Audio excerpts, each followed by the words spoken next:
What is up, YouTube? How are we doing, fam bam? I'm sorry I'm a little bit late to the party. I had to restart my computer and do some internet mumbo jumbo. You know, like when the technicians tell you, did you turn the modem off and back on? I had to do that a couple times to get it operating properly. But we're here. We made it. It's Tuesday, the best day of the week, Taco freaking Tuesday. And yes, I did in fact have tacos. I hope you did too. Mine were delicious. I had carne asada and chicken tacos, and they were phenomenal. Let me tell you, I even went California style and I threw French fries in my tacos. I went a little bit spicy today, a little on the saucy side, y'all. But I hope you guys are all having a wonderful, wonderful, wonderful Tuesday. Dragon Gamer, what's going on? Daniel, I saw you in the chat as well. Jinxie, how we doing, Jinxie? Kristen's here. How are you? Ant Mage, what's going on? We've got Spring Blocks over in Shorts chat, as well as Cece. How you guys doing today? What is going on, y'all? It's Tuesday. It's Taco Tuesday.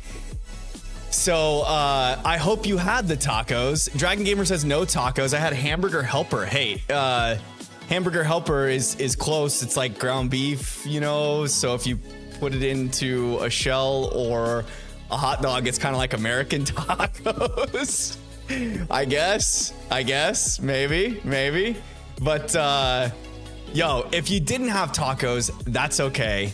No problem. I'm not gonna think less of you for not having tacos, but I'm just gonna tell you that Tuesdays are for the tacos, fam bam. You gotta indulge. Dragon Gamer says for lunch I had stuffed tacos. Please explain to me what a stuffed taco is. I thought a taco is already stuffed, but I don't know. I don't know what you mean by stuffed tacos. Like, did the tortilla have things injected inside the tortilla maybe that made it even more like extreme than what just like the toppings in the taco shell? I'm getting kind of mouth watering over here. We're going back into the Grand Underground. We've got a shiny Pokemon to catch. If you guys have not been around the past few streams, I made a big boo-boo and I over-leveled one of my Pokemon. And I know, okay, I've said this multiple times. I did not do I'm not doing this playthrough like full-blown Nuzlocke, but, oh shoot, where am I? I think, oh, guys, what am I doing in Eterna City? Can't remember what I was doing here, y'all. This is not where I'm supposed to be at, and I don't have the fly HM. Can I get to the underground area where the let's see. Let's see. We're gonna just go and play alone. Oh, you know why? You know why I think I was going back here? I know why. I was setting up my my underground den, and oops, I need to go back up. Go back up. There we go. Okay, I think I know what I was doing. Okay, I'm pretty sure I set up my underground den after last stream or hideout. Because I was trying to get to the point where I can, no, just kidding. Don't think that's what it was. Well, anyhow, I did get my underground den set up. I think so that if I get KO'd, it's not, it doesn't take me like all the way to the center. Hi, Bean.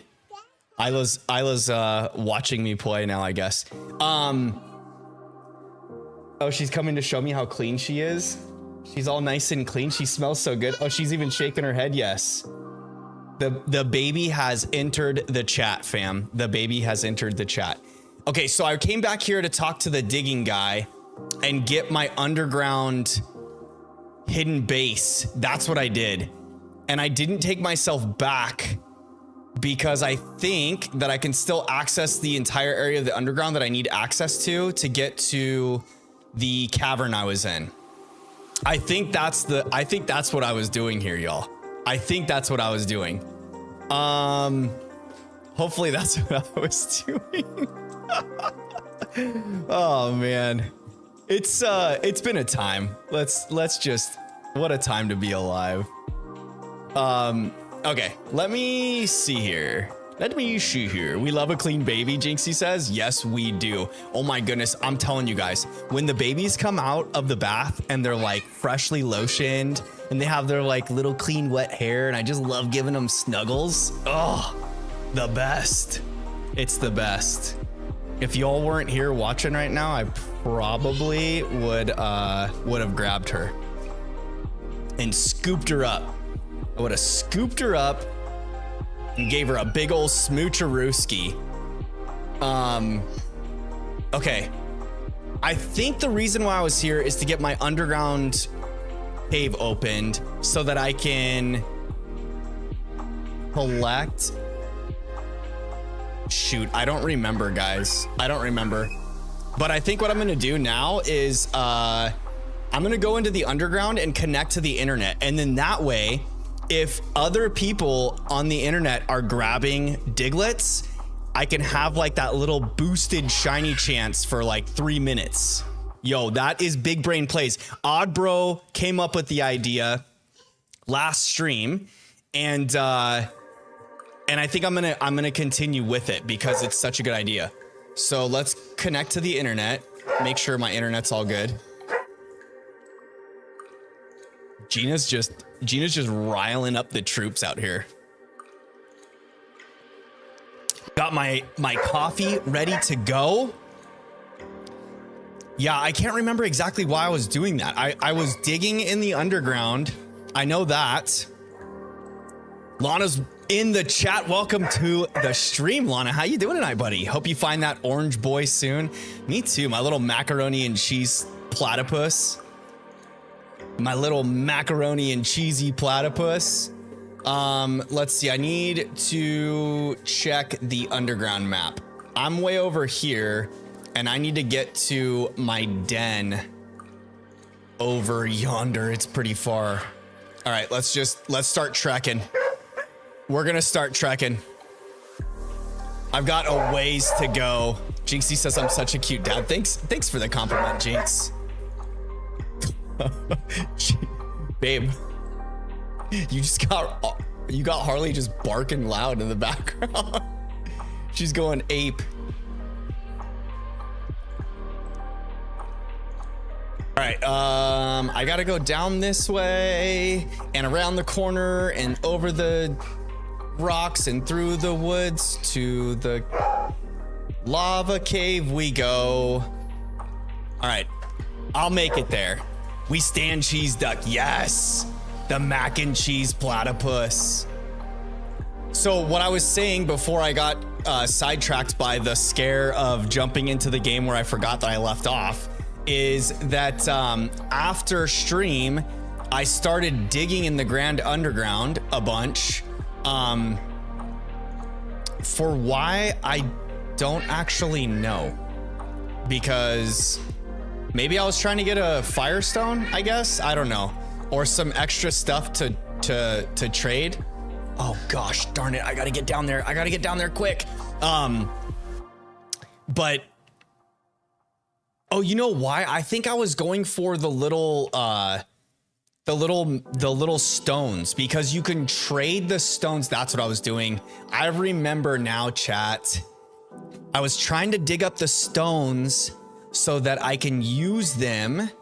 It's another form of currency down here in the underground. You can go to the stone traders and you can pick up TMs. And there are some TMs that I found that the stone traders hold on to that we are going to need. That's why I was digging. Okay, I remember now. It's coming back. It's coming back. But I don't have the fly HM yet, so I can't fly from town to town, which shouldn't matter because now that we're back here, Houndoom's the rare again. Go away, Onyx. We don't like the Onyxies. How we doing? How we doing? I need to learn how to pronounce that Japanese name. Or is it Chinese or Japanese? I think it's Japanese. Welcome back to the stream, friend. Welcome back. Dragon Gamer asks, do you think Pokemon's announcing Legends ZA on Pokemon Day? I think for a fact they're gonna have something ZA related. We've gone an entire year with no information on Legends ZA, so I feel like it's a given that we're gonna get something Legends ZA related. But I'm kind of hoping for a little bit of, I know people don't want to hear this. Maybe you do, maybe you don't. I'm kind of hoping for a little bit of Black and White remake announcements, y'all. And on top of that, I wouldn't mind if they did. Stupid Onyx. Stupid Onyx. Just let me go, bro. Just let me go. What I was gonna say though is I wouldn't mind if they did another like chibi animation style game. I did see on Twitter, in the Twitterverse, I don't know how reputable this source is or not. I think it actually is Omori, one of the game developers. But it looked like he posted, I don't know if he posted, oh gosh, darn it, don't. Oh, he hung on for 1 HP. Thanks for not making me feel sad, Ponyta. But yeah, I think Omori tweeted out, it looked like it was today's date, unless it's like I didn't really look into the account too much besides the name and then the tweet itself. But yeah, it said that can confirm that Black and White remakes will end the Pokemon Presents. Hopefully that's not spoilery to anyone, because I don't know how true that account was. I think it was just a joke account, to be honest. But I think Black and White remakes would be fun, and they wouldn't even have to do Black and White 2. Like, I would just be a-okay with Unova and being able to do something like exactly the same as how they did for BDSP. I wouldn't mind that, you know, because I like the remakes, the 1-for-1s. I think that they serve a purpose for the main reason of those that never got to experience those generations of games. So like younger Pokemon trainers or fans, as well as like people that may have taken a gap, you know, in their Pokemon playing.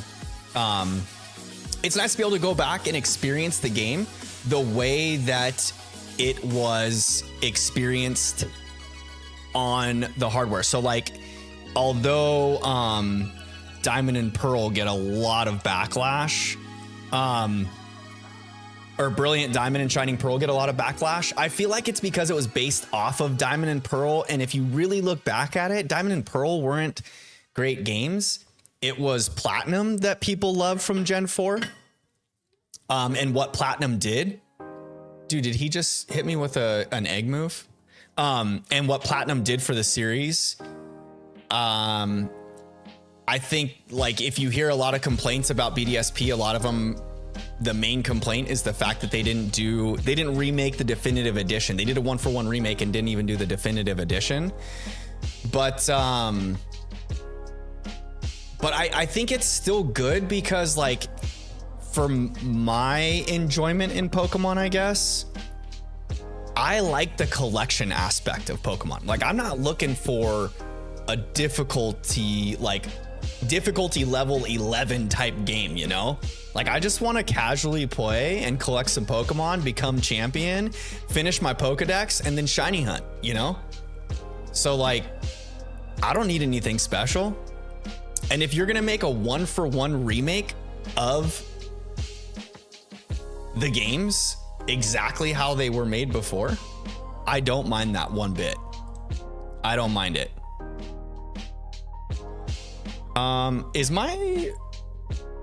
It's looking, I'm showing a lot of dropped frames. What the heck is going on here? Are you guys getting glitchy? I think my internet might be bogged down tonight. And I don't know why. I don't know why, friends. I don't know why.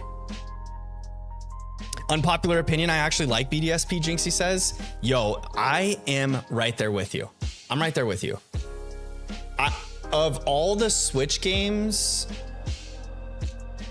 I might like it the least. I feel like I like Sword and Shield the best. I think I like Sword and Shield. I do like Sword and Shield the best out of the Switch games. I like having the free roaming ability of Scarlet and Violet, but I just loved the art style of Sword and Shield. And then also it kind of tugs on a little bit of nostalgia strings for me because it was like my re-entry into the Pokemon space. So I spent a lot of time playing that, you know? So Sword and Shield's pretty up there for me. And then I would say Scarlet and Violet are closely behind Sword and Shield, just because I think Scarlet and Violet are pretty good games. There are some things I wish that were done a little bit better, like obviously all the glitchiness when the game was first released was kind of annoying. And then two, just the I think Game Freak's first foray into a full-blown open world was a little bit lackluster. Being that like you know, the towns were kind of just small little points on the map with very little like going on, you know? So that was a little bit disappointing, but overall I think the story was pretty darn good in Scarlet and Violet, especially Arven's whole storyline. That was super fun and cool. I liked the Titans things.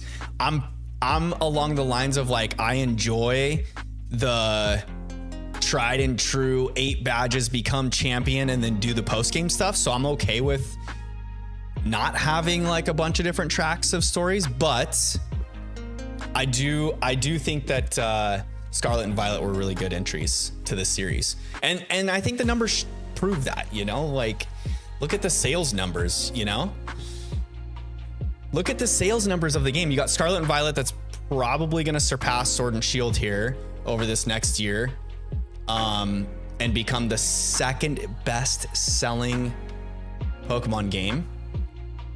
Sword and Shield surpassed Gold and Silver.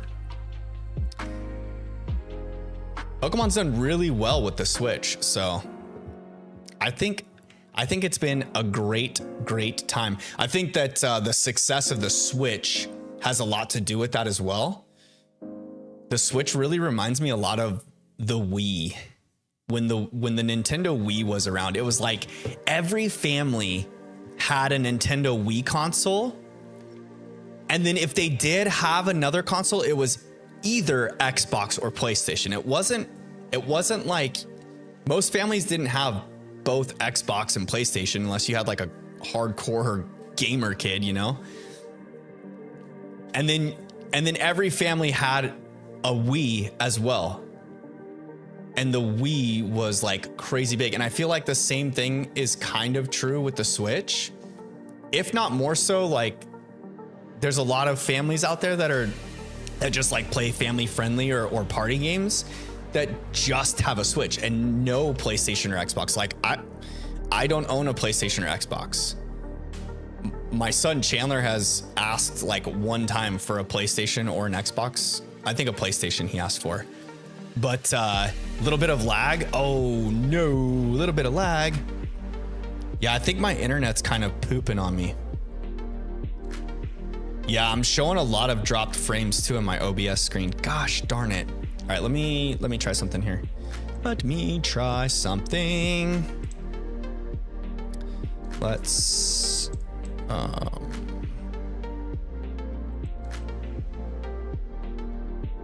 you know what, I should probably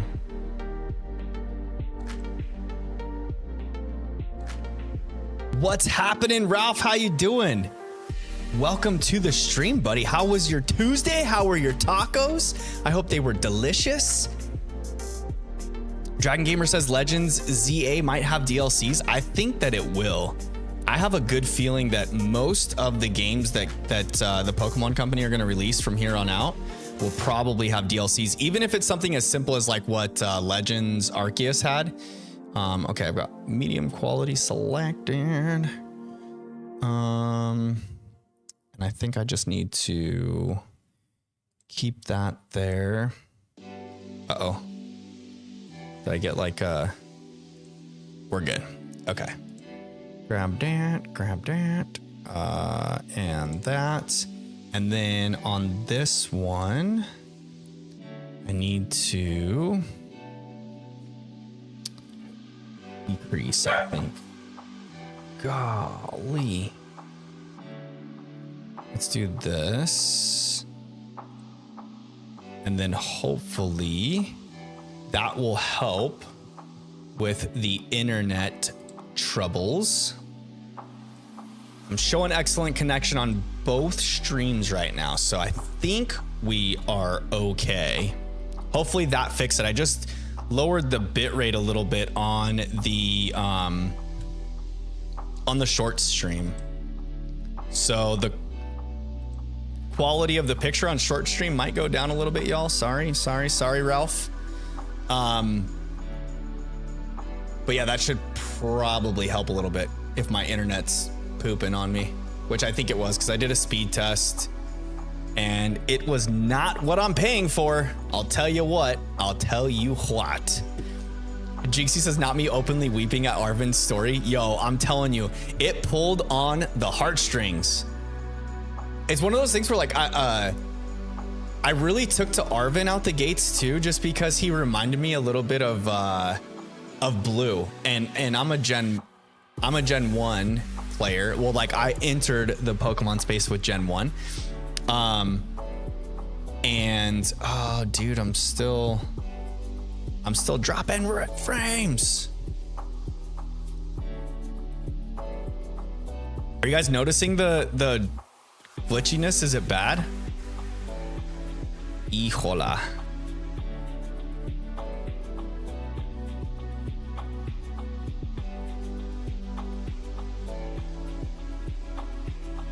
Go here.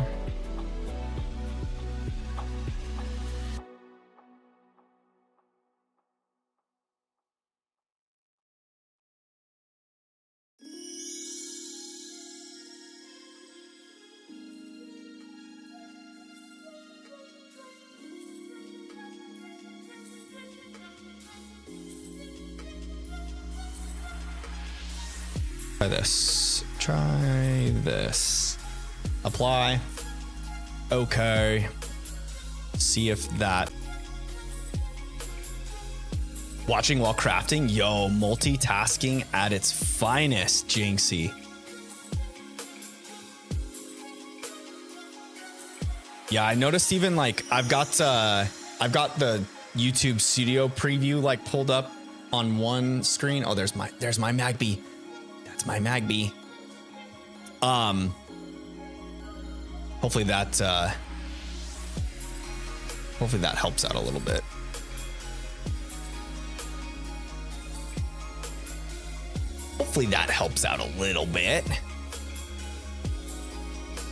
But yeah, so the Arvin storyline, super good. Super good.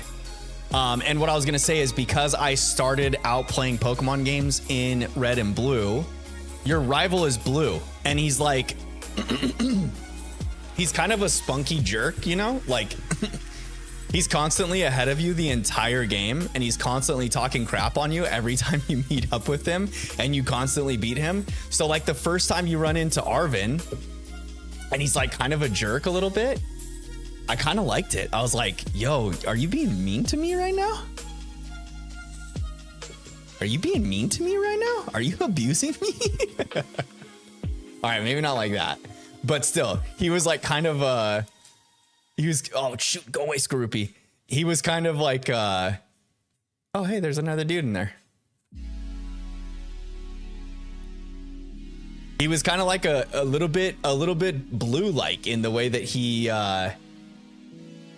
was ready to kind of like talk crap on you, you know, and be a little bit of a jerk. There's our Magby. And I like that. I feel like we've had too many nice what are they, rivals? Too many nice rivals. My brain might not be functioning at full speed tonight, y'all. I don't know if all my synapses are firing. But yeah, I was excited to kind of have a, couldn't get away safely. Thunder Punch, gosh, I wish this was our shiny. That Thunder Punch would be amazing to have, especially for Wake's gym. I think that's why I was digging in the underground for the trading stones, because I'm pretty sure Thunderfang is a TM in the underground.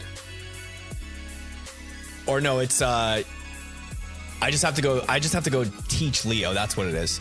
I have to have him forget a move, and I need a heart scale to teach it to him. That's what it is with the move relearner.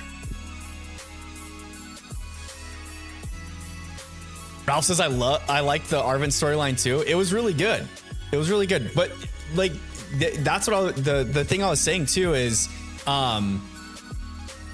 Magby's getting pumped. Oh my goodness. Just let me go, bro. That's the thing I was saying though, is like I don't need 3 different storylines to keep me entertained.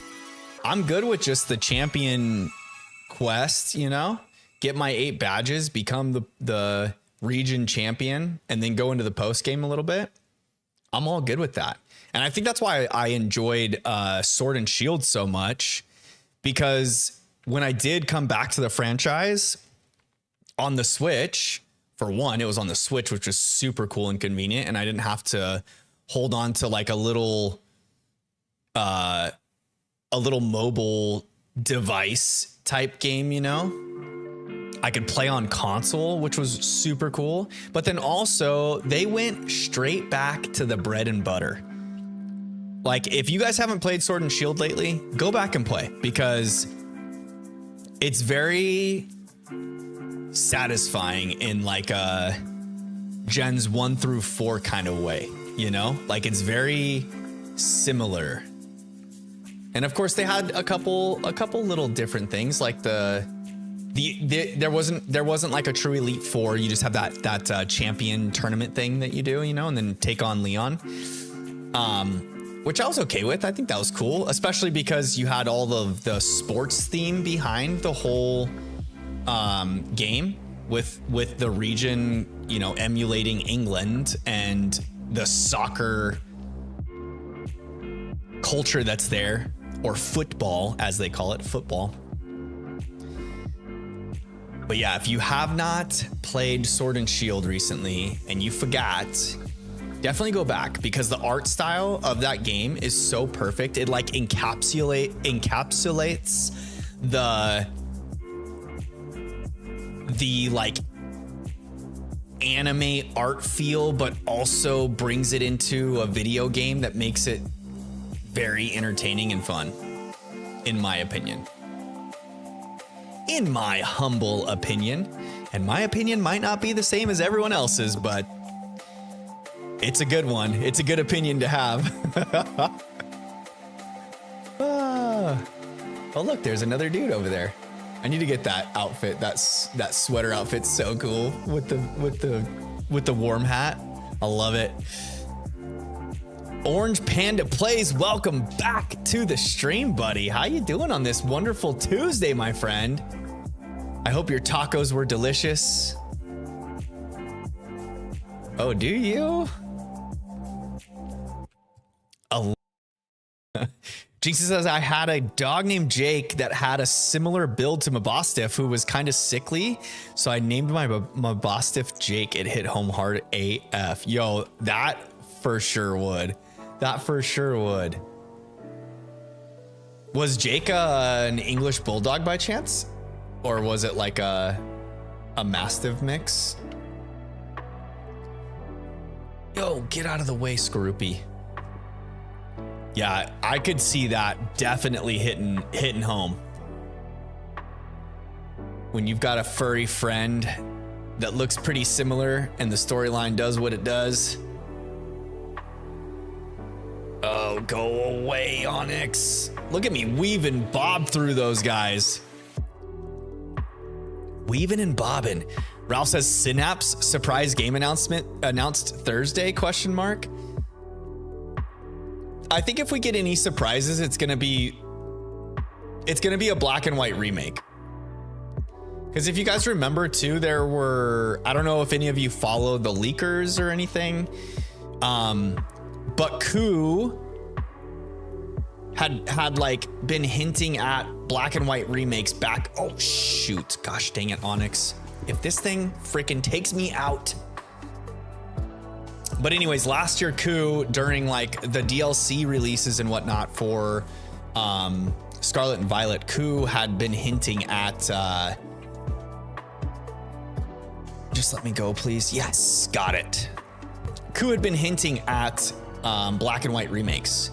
Plus we had like the little hints in the DLC of Sword and Shield. When you get your like sparkly bike, it's either black or white, and it I can't remember, it was like glistening white or, gosh darn it, I got myself stuck in a pickle there. There's that, and then there were the hints from Koo, and then a couple other leakers also led to the fact, like, and it made comments to the fact of like, it's not a for sure thing, but have heard rumblings of a black and white remake, you know, at the same time. Oh gosh, we're done. We are so done. Back to, good thing I set up my hidden base because it's right outside this cave. I might be losing moolah, but we're not gonna lose our spot. See? In my secret base we go. That Pokemon down here in the Grand Underground, the Pokemon down here in the Grand Underground are extremely tough. Be careful while you're exploring. Anyway, see you later. Thanks, Rourke. Thanks for bringing me back to my hidden base. He was an American Bulldog Mastiff mix. Oh my gosh, what a pretty dog. I bet he looks so freaking awesome. Get around this. Oh, it's a Houndoom. It's not our boy. It's not the Magby. I should probably be checking for Diglett. See, look, the one time I go and check, I get a Diglett. You never know, fam. You never know. Even though it's only a 3-minute boost, it could be the boost we need. Oh gosh, how did I get around that Skorupi? Even though it's a quick 3-minute boost to shiny odds, it could be the boost we need, okay? So I should be checking around the corners for some Diglett, for some Digli, some Diggly. All right, that's as far as we're going on this side. Back in we go. I hate battling poor Mabostiff, Jinxie. Yeah, especially like at the end, it's nice that he's finally better though. But yeah, it kind of makes you think like, dude, I've just been watching this poor pup like suffer all game, and then you're gonna throw me into a battle against it? Arvin, how dare you? I blame Arvin for it. He should have just kept him in the Pokeball, you know? Kept him by his side.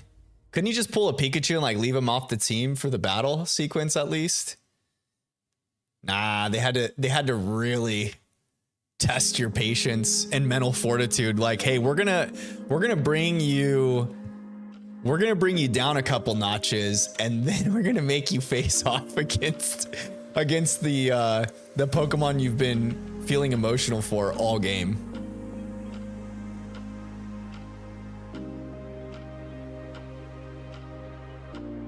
Also, as I changed my bike to the black one, the black sparklies. Dude, I'm telling you, those bikes were so cool, and you just feel like you're. I know you don't actually go faster, but you feel like you're going faster because you see the trail of the sparkles behind you. It's so good. Not shiny Magby. He's still not shiny for me. Dude. I'm gonna have a freaking phone call with my ISP tomorrow and be like, yo, dudes, listen up. Can't be having this shenanigans. Paying premium dollar for some good internet connection around here, and all we get is lag city. Actually, I shouldn't say all we get, but every now and then, you know. Bit of stuttering's happening, Lana says. I know I could see it, and I'm in my OBS. I can see that I'm dropping frames too, which is kind of sad. Sad times. I don't think that there's much I can do about it right now though, because my internet is just pooping. It's just pooping, that's all. I'm gonna have to call my ISP tomorrow and be like, listen here, fools. Listen here. And you listen good. It's kind of frustrating living in a rural area because like when you call the internet service providers, there's only like 2 you can get, by the way, in our area. But when you call them, you talk to someone that's not even from the area that you're in. First of all, they're like in a bigger city somewhere, and they're like trying to sell me 1 gig internet. And I'm like, bro, you realize where I live, right? Like the infrastructure in my town is old school, and it can't even support the 1 gig you're trying to sell me. But I think the fiber company is finished running the fiber lines, so I may have to look into that, because that could be an extreme upgrade. Kristen says, have you tried the stuffed pasta shells like I posted? Wait, you posted stuffed pasta shells, Kristen? Goodness. I'm gonna have to go check it out. That Skorupi looked a lot bigger than the rest of them for a second there. I think it was just the angle that he was standing.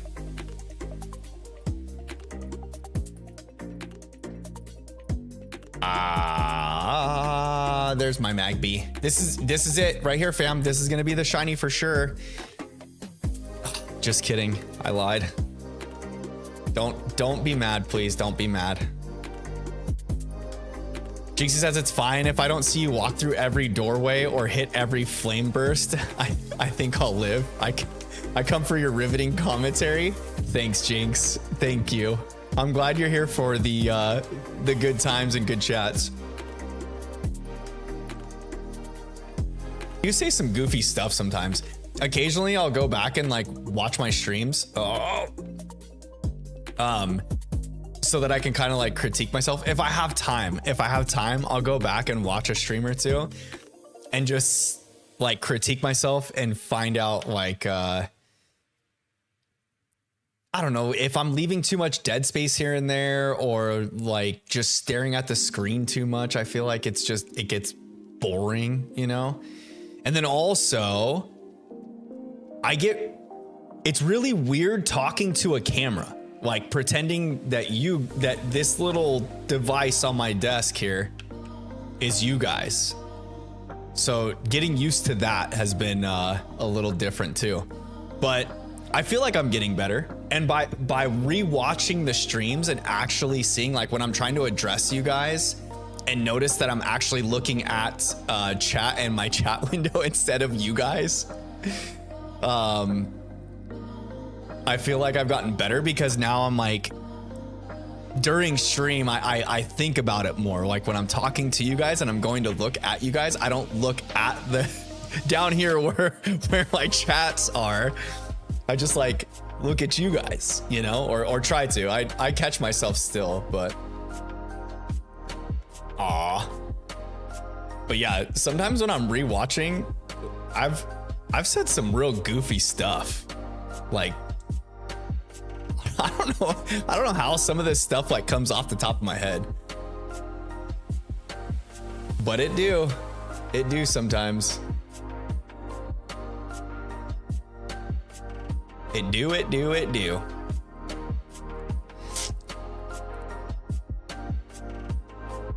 Jinxie says, I have faith we'll find Magby today. Yes. Bring the shiny luck, friends. Bring me the shiny luck. This little macaroni and cheese duck. Oh, get away from me. Geodude, I'm just juking and jiving these Pokemon in the underground right now. That's a Houndoom. That's not what I wanted to run into. Ralph says you're a natural. Thanks, Ralph. I appreciate the compliment, buddy. Thank you.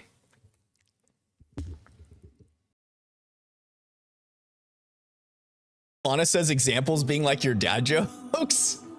Yeah, exactly. When I'm telling you guys the dad jokes, or it's better yet, I like read them usually to you guys, but you guys tell me the dad jokes now, and then I just read them off of chat. And then, oh, why am I going to the bag?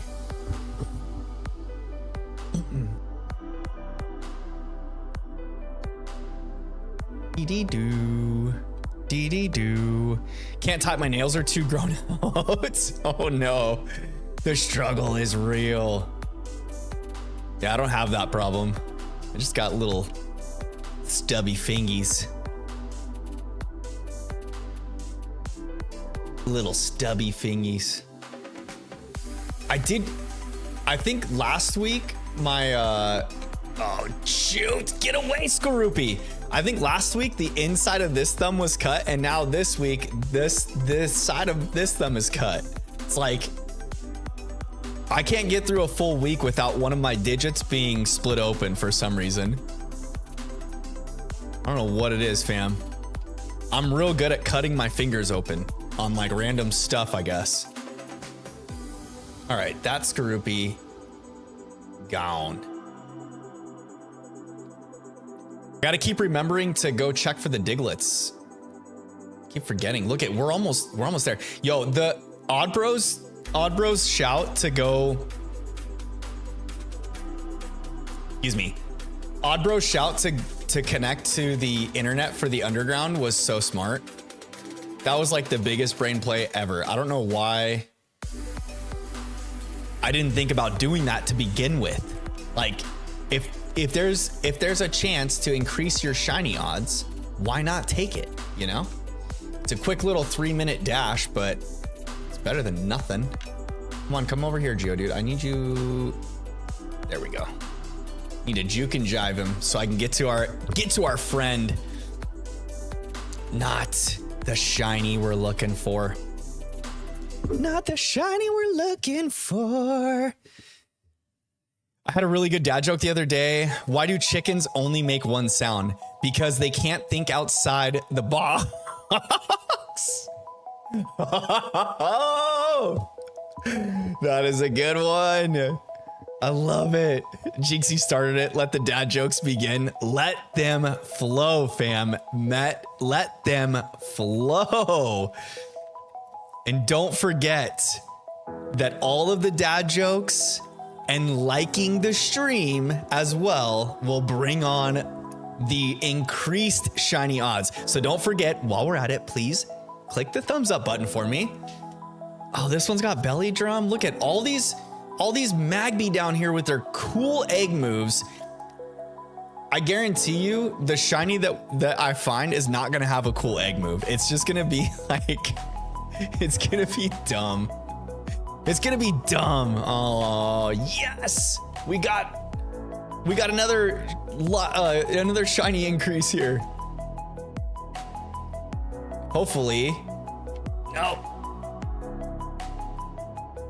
Does anyone know if when the Diglett bonus happens, can you get more than one rare Pokemon spawned in the caves?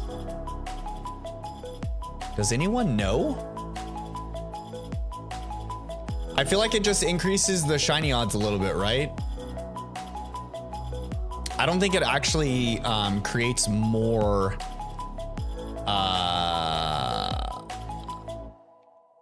more rare spawns. Oh, that was the other reason why I was digging in the underground, y'all. I was trying to get statues of fire type Pokemon to put in my hidden base. And all the digging I did, I think I found like 10 statues. Not one was fire type. Not a single one. Gotta thank Sinnoh and its awesome awesome native fire type Pokemon of 3. Because you can't really include Houndoom. It's not even in the dex. It's just in the underground. No, Skorupi. No, no, no. No, no, no. Lana says, so my mom convinced me last week to get orthopedic insoles. I thought it was a dumb idea at first. I stand corrected. Oh, I love it. Freaking let them roll. Let the dad jokes roll. Guys, I still can't believe that I found that stinking Houndoom in 7 encounters. Like, are you kidding me? I didn't even see a Magby spawn down here when we did the original Houndoom hunt. I think Kristen pointed that out. Oh, increased shiny. I swear to God, if this Onyx is green. Okay, good. It's not. I haven't been tracking the Onyx encounters. I've ran into like at least 2 other ones, so I just added 2 more. I added 2 more. I keep forgetting to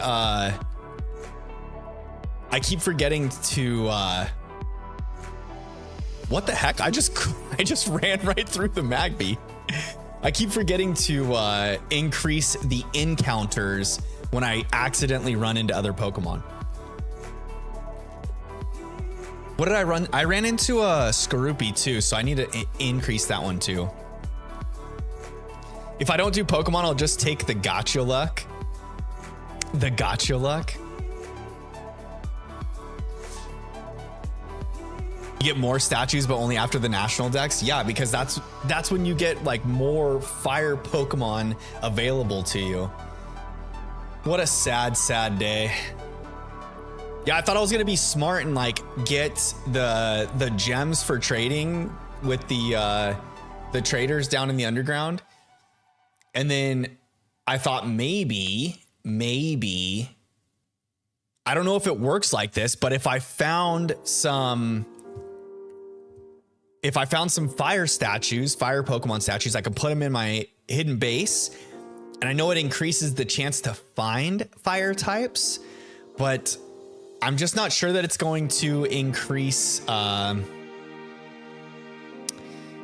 It's going to increase the amount of rare spawns in the caves. I think you can only get the 1 rare spawn each time, but I don't know for sure. I've never seen anything stating that you can like get multiple rare spawns, but look at that. We're getting another Magby. We're getting another Magby. It's not shiny though. Not the mac and cheese friend.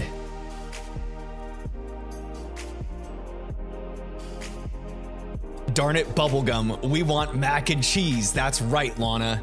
We don't need this cinnamon flavored big red chew guy. We need the mac and cheese colored boy.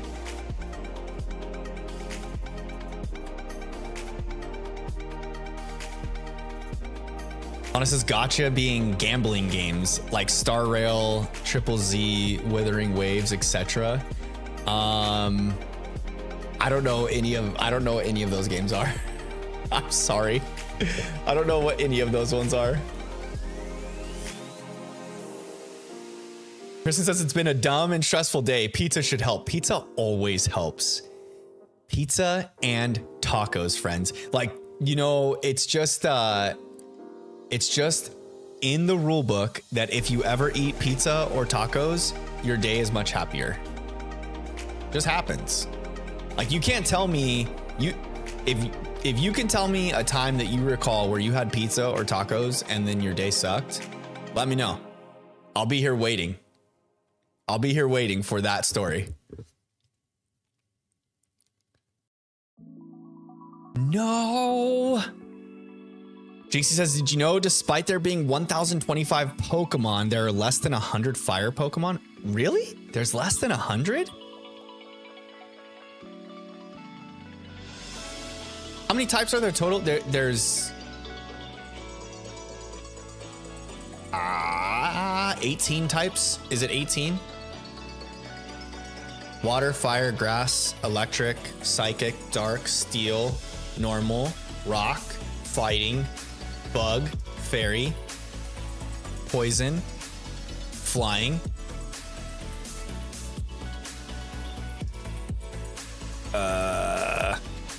What am I missing right now? Dragon, ghost.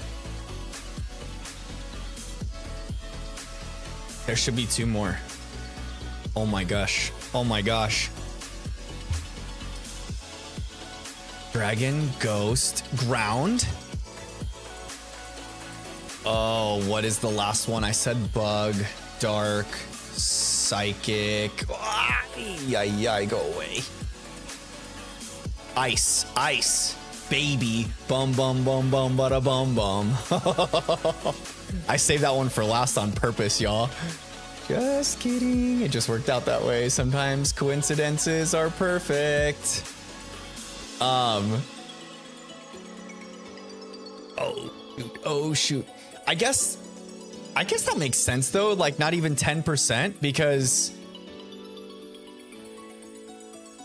you figure if there's just over 1,025 Pokemon, 100 would be close to 10%. And if there's 18 types, the love hat would have to be shared. Or does it? Ralph says 19 was Stellar. Stellar is not a type. It's a gimmick.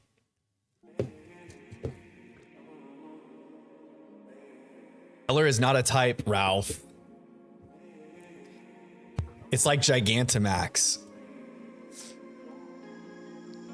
I know technically it is a type, but in my head, it doesn't work as a type, you know, like it kind of functions as a type, but not as a type. So it's just a gimmick. It's just this, or well, not this version that I'm playing. It's this generation's battle gimmick. Okay, we're good.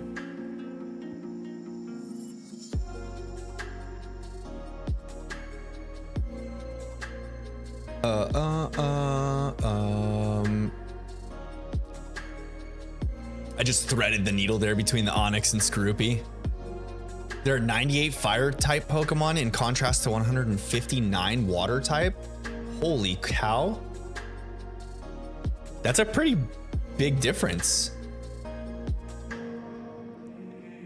I feel like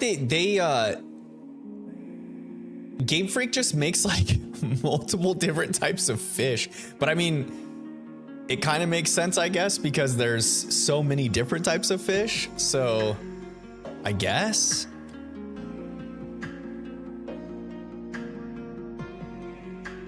I'm still chopped about the fact that Luvdisc and Alomomola are not in the same. Oh my gosh. How did I run around that Geodude? I'm just upset that Luvdisc and Alomomola are not connected by evolution somehow.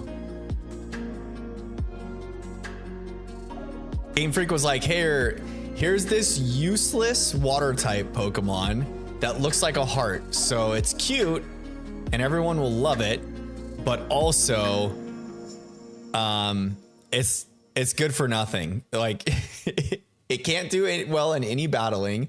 Its base stat total is hot garbage, and it doesn't even have like any crazy unique, you know, ability to make it worth trying to do something crazy with. And then they were like, you know what? When we make a region based on Hawaii, we'll do another fish type Pokemon that's shaped like a heart. But this one is gonna have zero relation to the other fish type water Pokemon that is shaped like a heart. Like, really? Make it make sense, fam. Make it make sense. It does not make sense. It makes 0 sense. Ralph says this is the last hunt for the run, question mark. Yes, it is. I don't know if you were around for it or not, Ralph, but I accidentally over leveled Monferno, Mikey, the Monferno. And I know we're not technically doing a friggin' Nuzlocke. And I could still just like throw Monferno out there 1 level higher than the next gym trainer's ace. But the thing is, the next 2 gym trainers have the same level cap. And I wanted to stay true to the level cap rule that I set upon myself. So because of that and my poor attention to detail, we need to get another team member so that we can get through Maylene, because I'm gonna have to, well, for one, Donnie, gosh dang it, these stupid Onyxes. Donnie's gonna be no good against Maylene.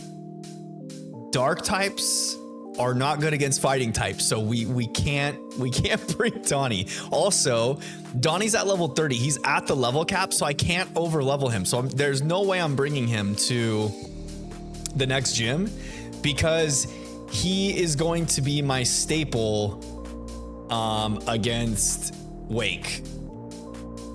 I need him against Wake, and so because of that, we need Magby so that we can get through Maylene's gym with Magby and Ponyta. So I'm sorry, I think I called Leo Donnie also, and I mean Leo. Houndoom is the Leo. Leo is the Houndoom. There we go. I said it right that time. Donnie is a Ponyta. What's up, KT? How we doing tonight, my friend? How are your tacos today, KT? It's Tuesday, buddy. It's Tuesday. It's taco day. It's time for the taco stories. King Totodile says, who's Maylene again? The fighting type gym leader in Sinnoh. The fighting type gym leader. She's got like some athletic tape over her nose to open up the nostrils and airways. You know? Got a pretty formidable team too, by the way. Can't bring Houndoom? No, cannot bring Houndoom to that fight. Also, don't want to over level Houndoom for the Wake battle because we need him for that. I still don't know how I'm going to get through Machoke yet because he's got an expert belt and Stomping Tantrum, I think, as a move. So that's going to be fun. We're going to have to figure out how to get around that one. I think if I can just get to Lucario, I should have a chance, you know? Because at least Lucario's weak to fire types. Even though he's got bulk up and he can do some silly bulk up shenanigans. Let's go down this way. Yes, get around the Geodude.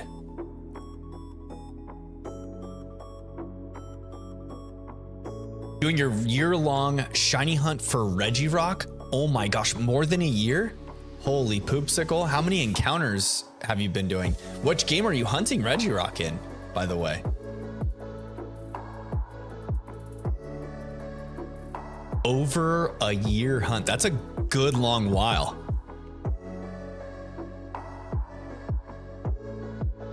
Al says after 2 more gyms, you'll add another team member. No, unfortunately, this will be the final member of the team. Go away.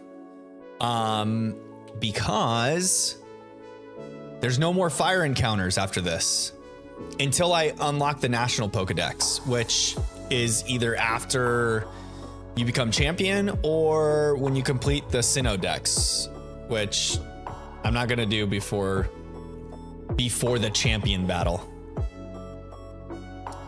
I've been busy this whole year, so sadly only 1,683 encounters. That's still a good chunk. We're only at the end of February, KT. You got 1,683 encounters in. You're making waves, brother. Making waves.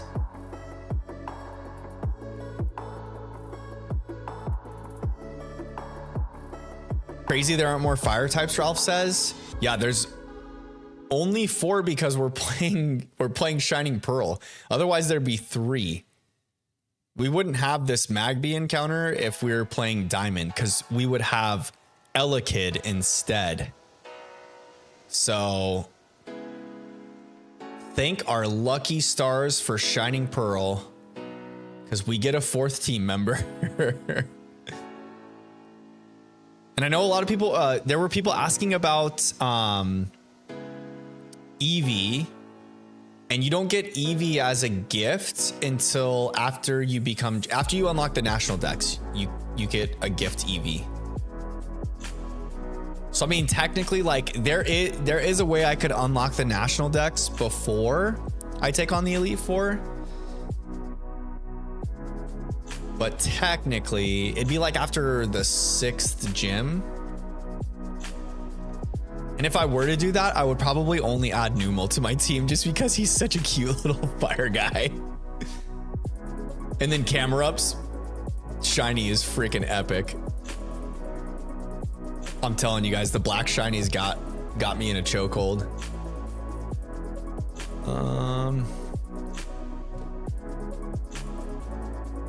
Are there any fire types you can hunt that's good against fighting types? I think technically Monferno could learn acrobatics. I don't think that, I think acrobatics TM is, I think the acrobatics TM is only in the post game. I think it's in the battle tower. And I also don't know for sure if he can learn acrobatics in this game. I know he can in Scarlet and Violet.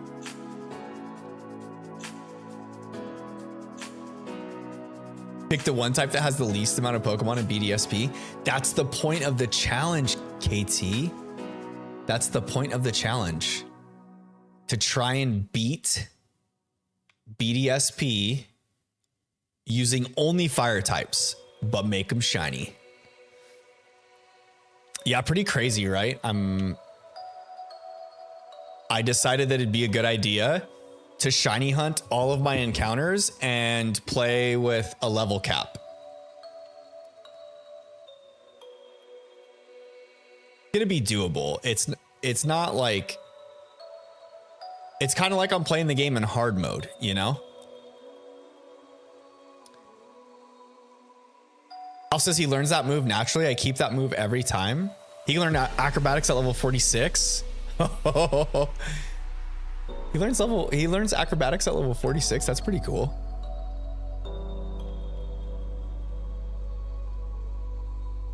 Yeah, the level cap is 30 for Maylene and for Crasher Wake. So not only do I have to get through this gym, but I have to travel to the next gym.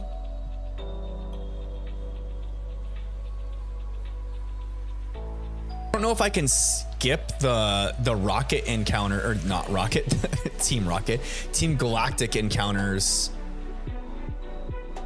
After this gym, I think we have to go to the Team Galactic warehouse. And then is it to get Dawn's starter back, right? Don't they steal Dawn's starter or something like that? And you have to do the Rocket base, or Rocket Team Galactic base. I keep saying Team Rocket. But yeah, I'm gonna have to get through Maylene's gym, get through whatever forced encounters I have to with that, all using Magby and Ponyta, because Magby evolves into Magmar at level 30. I planned this so well, fam. I planned this so well.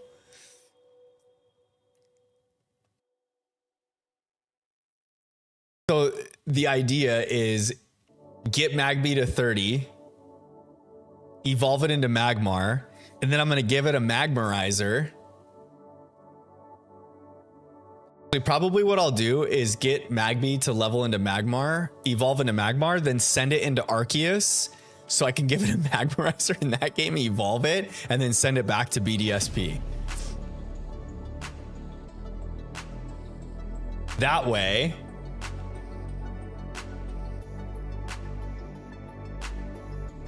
when we take on Wake's gym, I'll have a fallback plan, because I'm pretty sure Magmortar can learn Thunderbolt. I just don't think he's gonna be able to attack Gyarados before Gyarados attacks us. So I'll probably use Donnie as cannon fodder and set the sun and just take one for the team. And then we're gonna bring out Leo, Thunderfang the Gyarados, quad effective Thunderfang to the Gyarados. And then it's like, oh gosh, Geodude, you just chill your jets out, Geodude.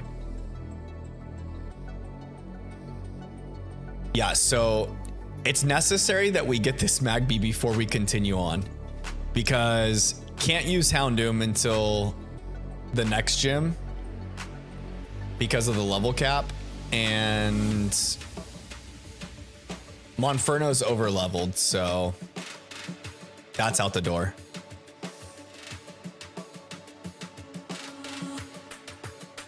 Thought Magby shiny was pink, so I thought you got it.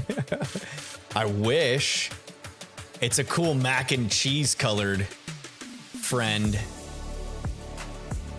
Oh, get out of here. Get out of here, friend. Get out of here. No, we're looking for the macaroni and cheese platypus, baby platypus.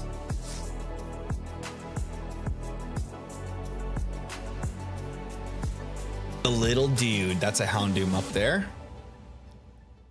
So we'll just mosey right back on out and reset this cave. I should keep checking for the Diglets. There is none there. There is no Diglets. No Diglets this time.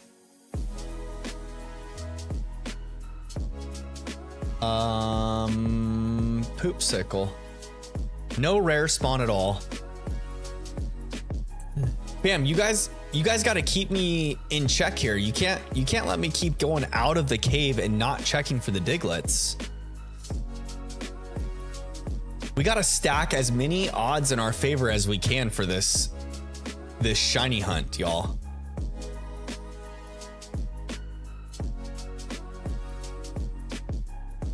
Get around him, get around him. Ponyta can't use any good moves either. Yo, Ponyta's moveset is absolute trash. It's like if you pulled a trash bin out from the corner and put it in this game, that would be Ponyta's moveset.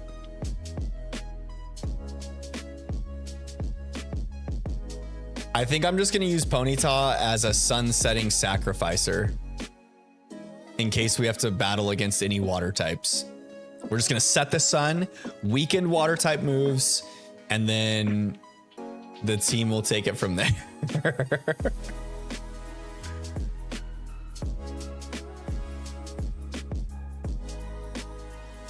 No good with anything else. Just set the sun and get out the way.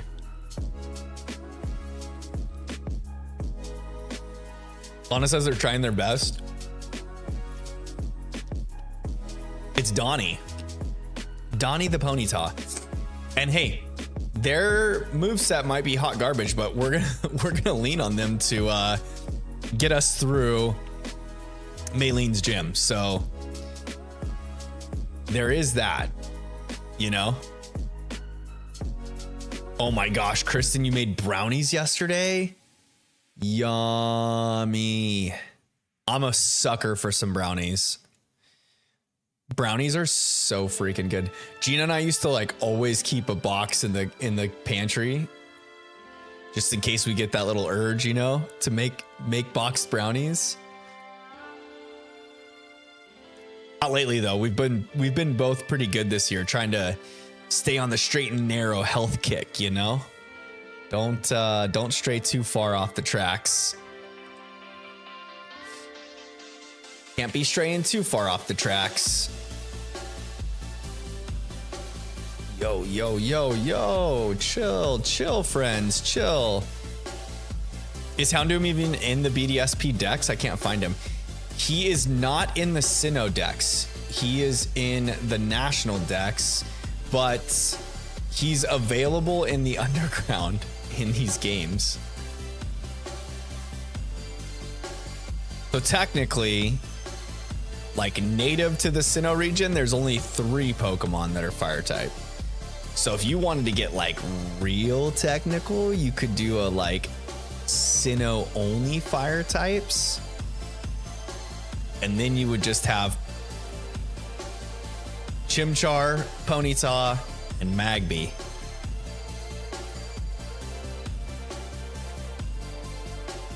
I don't even have the excuse of a box. It's all from scratch. Yo, those are probably so freaking good. Homemade from scratch brownies? Yum!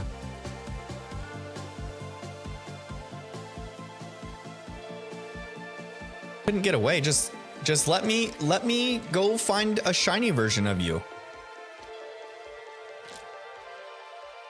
This Magby's like, yo, you're not leaving, bro. Am I not good enough for you? If you get hypnosis on Ponyta by Egg Move, then teach your Houndoom Dream Eater. That's a strategy, but it's really risky. Yeah, the other thing is egg moves in this game actually have to be bred down. So I can't like send Ponyta to Scarlet and Violet, teach it hypnosis, and then send it back. It'll just forget the move when it comes back to BDSP.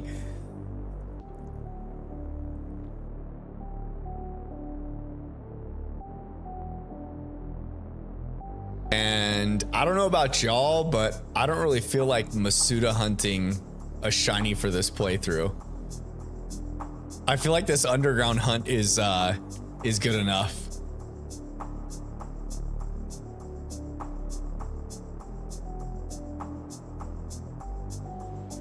This underground hunt is gonna be the long hunt of the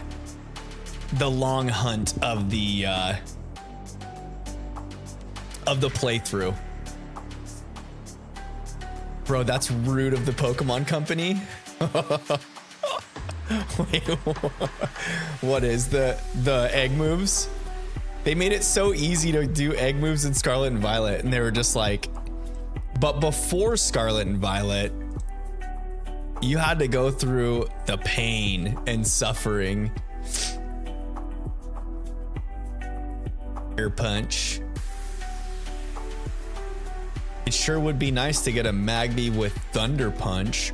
Oh, get your little Skorupi clawing booty out of my way, bro. Nope. I feel like they really are trying to... Excuse me. Magmar can learn Psychic. Yeah, the problem though is... Magby doesn't evolve into Magmar until level 30. So if I were to, I can do that, but oh my gosh, Harley, chill. I can do that, but I would have to level up my Magby to level 30 so that it becomes a Magmar. And then directly after the Maylene gym, it would be boxed. And then I'm riding Ponyta all the way to the next gym. I mean, I could do that though. I could do that.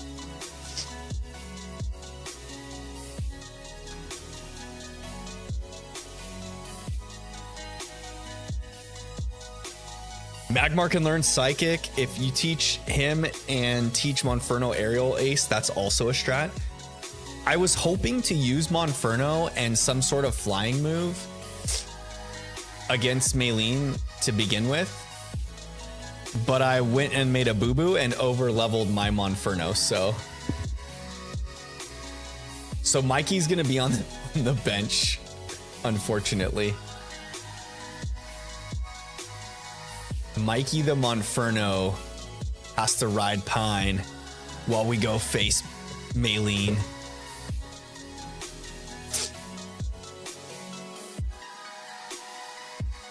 He does not get to enjoy the battles because I was a potato. I was a potato and forgot to take him out of put him in the boxes, and I over leveled him.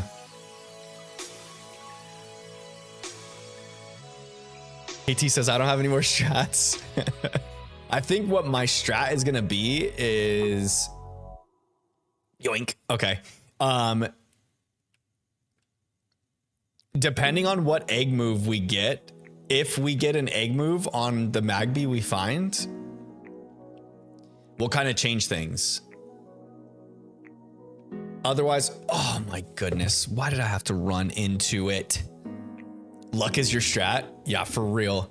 Otherwise, I think what I'll have to do, like, if I get a Magby with belly drum, I think the strat is to belly drum and then just sweep Maylene's team with some sort of physical type move. But oh my gosh, did he just like head smash?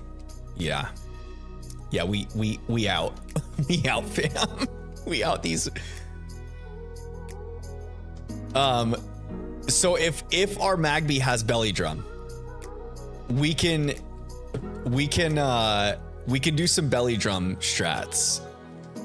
If not, then I think the plan is gonna be Ponyta leads. We just like try to delay the reflect as long as possible, like to wait out to delay like the or burn the reflect turns, and then just slowly push through each Pokemon, I guess. If I can get through the Machoke, I think I'll be okay. The Machoke is going to be the hard one because he's got, I think it's Stomping Tantrum as a move. So as long as the Machoke doesn't just eat our lunch. The other thing too is I can, depending on what level the Magby is, I can EV train it. I think I can set up, I think I might be able to set up Reflect of its own. When does Ponyta learn Bounce? Does Ponyta learn Bounce? Let me see. Cerebi. Ponyta. Let's see. Ponyta. And this is... BDSP is technically Generation 8. And... that's Galarian form. Standard form level up. I don't think it learns Bounce. I can teach it Bounce with a TM though. TM 52. Let's see where the locations are. Oh, I can get TM 52 in Veilstone City. Yo, Jinxie, you might have just unlocked the biggest brain strat of all time. I didn't even realize Ponyta can learn Bounce. Oh my goodness. Do we just teach it Bounce and then to move our way through, move our way through the gym. This might be it. This might be it. I wasn't worrying too much about strats yet because I just wanted to get our shiny mac and cheese buddy. But yo, I think that might be the play.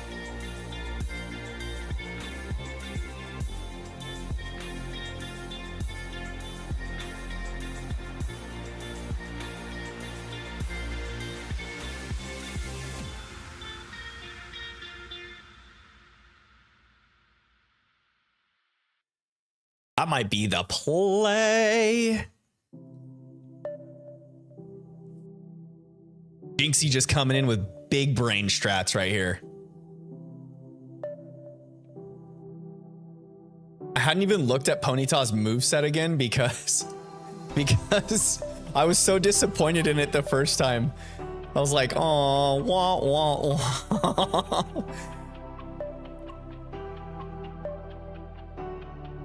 Yeah, I think that's it. I think we just get the TM for bounce in Veilstone, teach Ponyta bounce, and then we two-turn move our way through the gym. That's what we do, fam. We'll have Magby there by our side for emotional support, and then Donnie's just gonna have to do all the heavy lifting in Veilstone. But we'll get through it.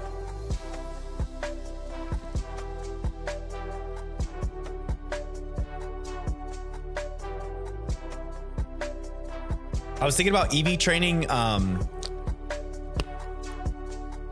Magby with some defense too, so he can take some hits. I think that would be smart to do. I was planning on kind of using my Magmortar as the tank of the bunch, since we are going to name him Raph, you know. Okay. Got it. No problem. Hi, Bean. Are you watching a movie with mom? No? You're not? You just like to come out here and play with dad? Oh, little Isla.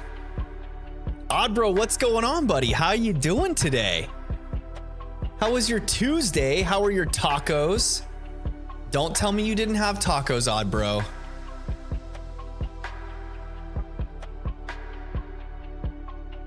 No, Isla. Don't touch that stuff, please. Don't touch that.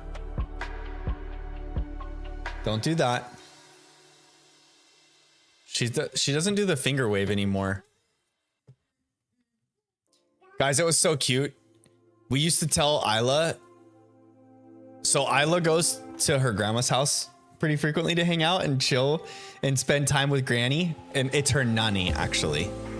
I shouldn't say Granny. It's her nanny. And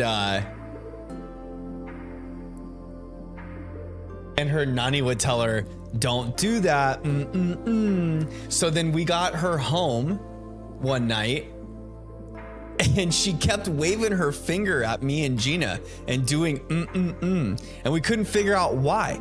And we were telling her no, to like not touch things, don't do that. And every time we would do it, it took a minute for us to click, but every time we would do it, she would turn to us and wave her finger at us like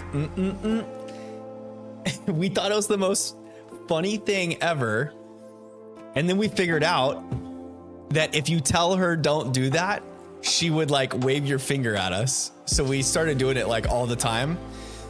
And then I think she got sick of doing it or realized that we were just getting her to do the finger wave. So she kind of stopped doing it. But it was super cute for the time that it lasted. Oh my gosh, look at all these Onyxies. There's so many Onyxies. Did she? She just did it? No, Isla. No, you don't like them.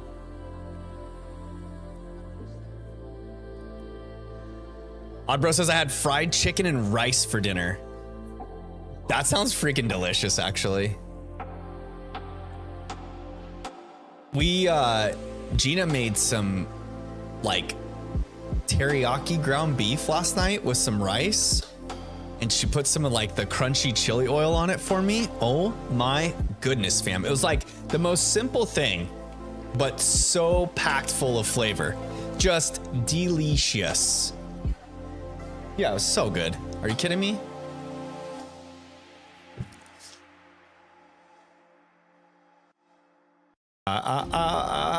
Go away, Geodude. Don't do it. Oddbro says, I got back from the gym a few hours ago, trying to lose weight right now. Good for you, Oddbro. Good for you, man. How's the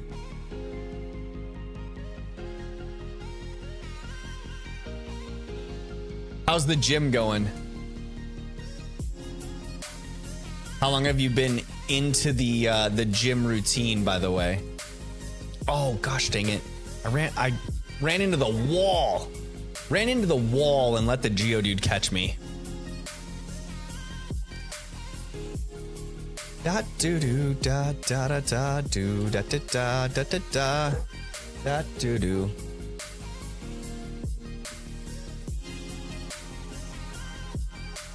All right, there's so many of these Onyxes down here. The hitbox on Onyx just doesn't make sense for my brain. Just does not make sense for my brain. Like, I can run over its tail and it doesn't trigger, but if I'm like 2 feet in front of its face, it triggers the encounter. Can someone explain that to me?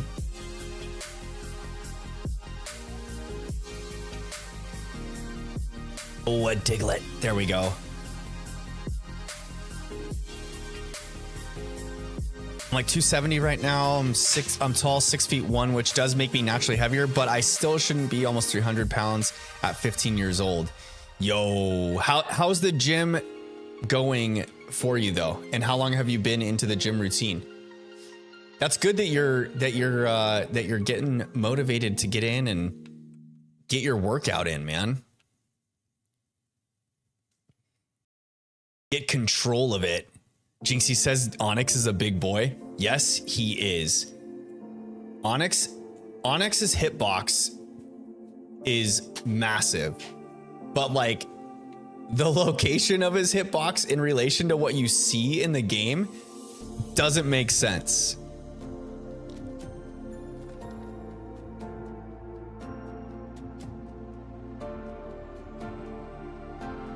There we go. Another one. Got another one. We're getting closer to another Diglett bonus.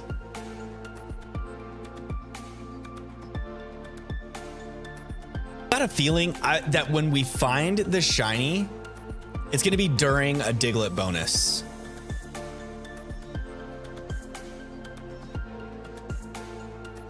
How cool would that be too? Get the Diglett bonus, shiny odds increase. What is the Diglett bonus shiny odds increase, by the way? Does anyone know?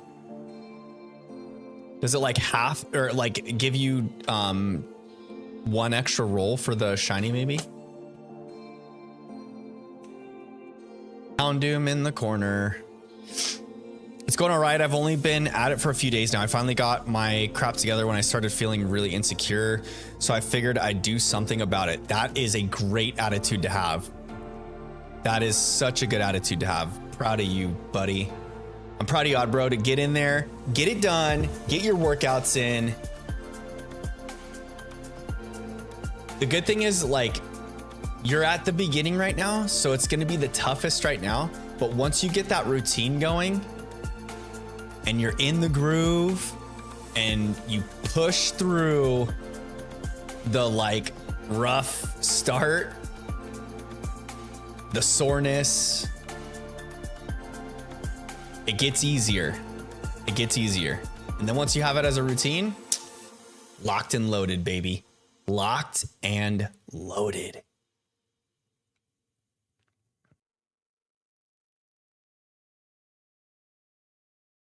It boosts the shiny odds to 1 in 2048.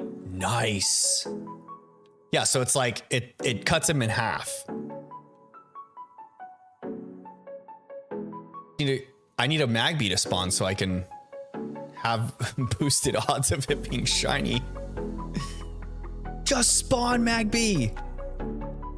On a lighter note, I went to a band competition this past weekend and ended up advancing to the state competition happening in May. Yo, congrats, dude. Congrats.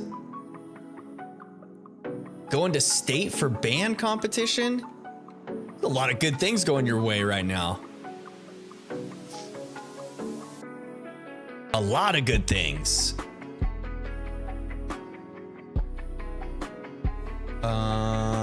Magby, where are you? Where are you, Magby? He's not here, just a bunch of onyxes in the way.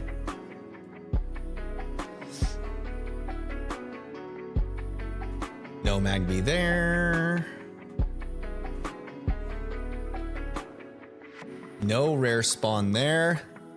Had to perform a super difficult solo for a judge and do it by memory to make it to state. Nice. Wait, so did you make it to state like as a solo performer or part of the marching band? As a team, as an entire band together.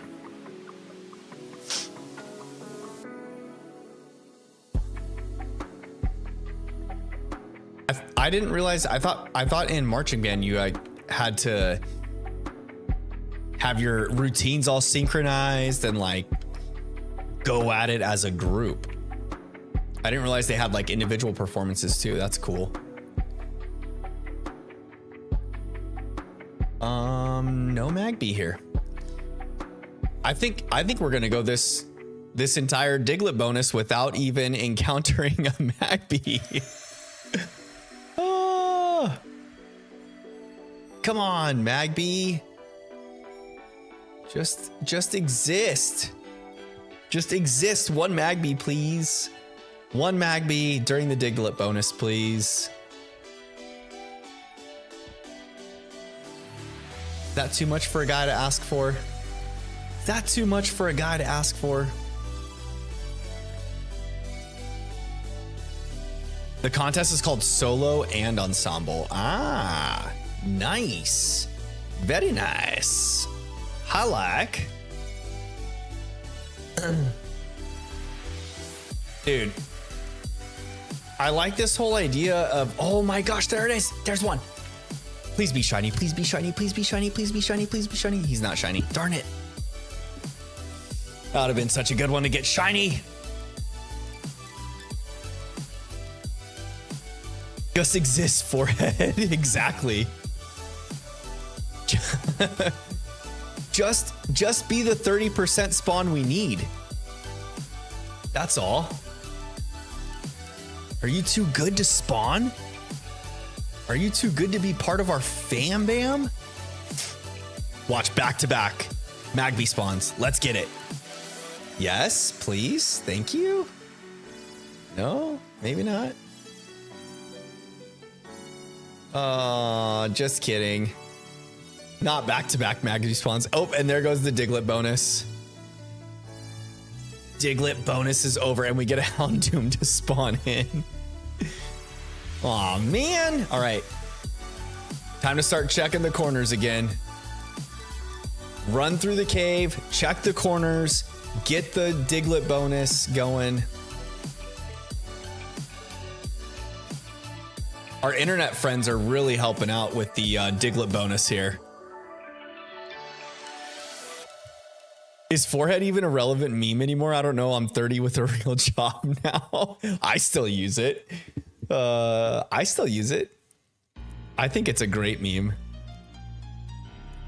It's like one of the best ones. It's always been one of my faves. Like, just do the easy task, forehead. Yoink. Right around the back there. Daily Memer, welcome to the stream, buddy. How are we doing today? It's Tuesday. How were your tacos? Were they delicious? Just got back from my concert. How we doing? We're progressing. Still no shiny. But the new strat has been to go in the underground on the internet so that we can rely on other internet undergrounders to collect Diglets for us. That way, when we're searching for Magbies, we can just, you know, hopefully have increased shiny odds without even trying, because people on the internet are nice and they need to get Diglets too.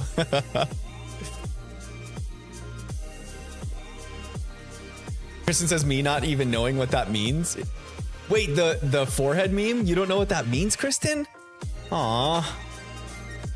Oh no. Maybe it has ended, Jinxie. Maybe it's just you and I only.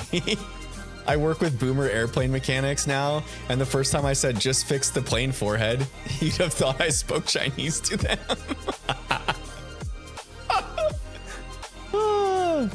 They didn't know what to think. They were probably thinking you were giving them sass. The mechanics were probably like, what kind of sass is this? Oh, that's freaking great. I've never heard anyone describe people on the internet as nice. That's because you're listening to people describe others on the internet on Twitter. Twitter's a horrible place. There's just a bunch of anger.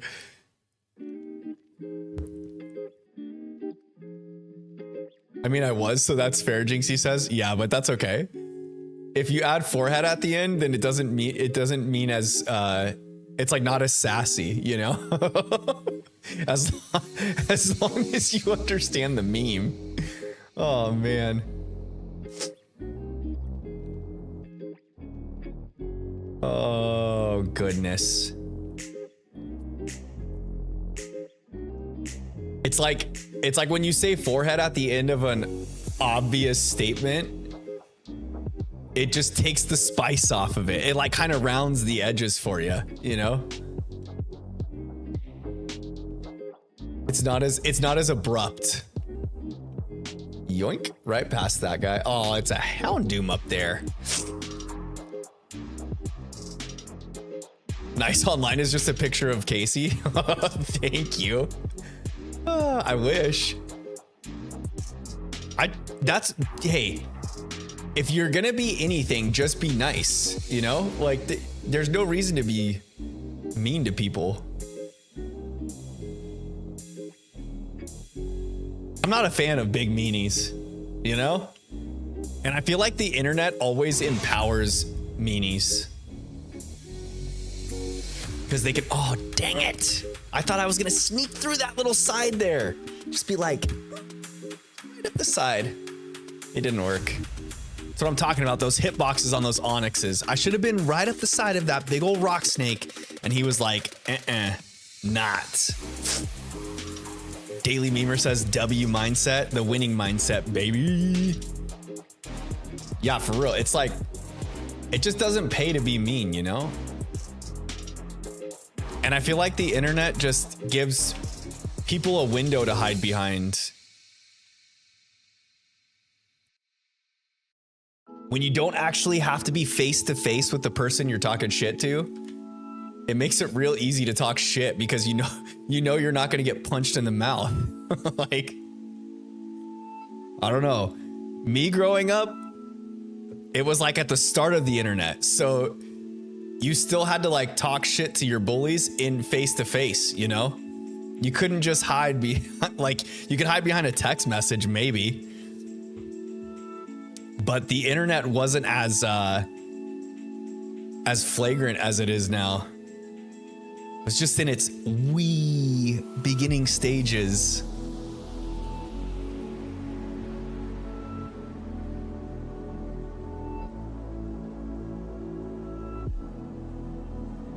Ay, ay, ay, ay, ay.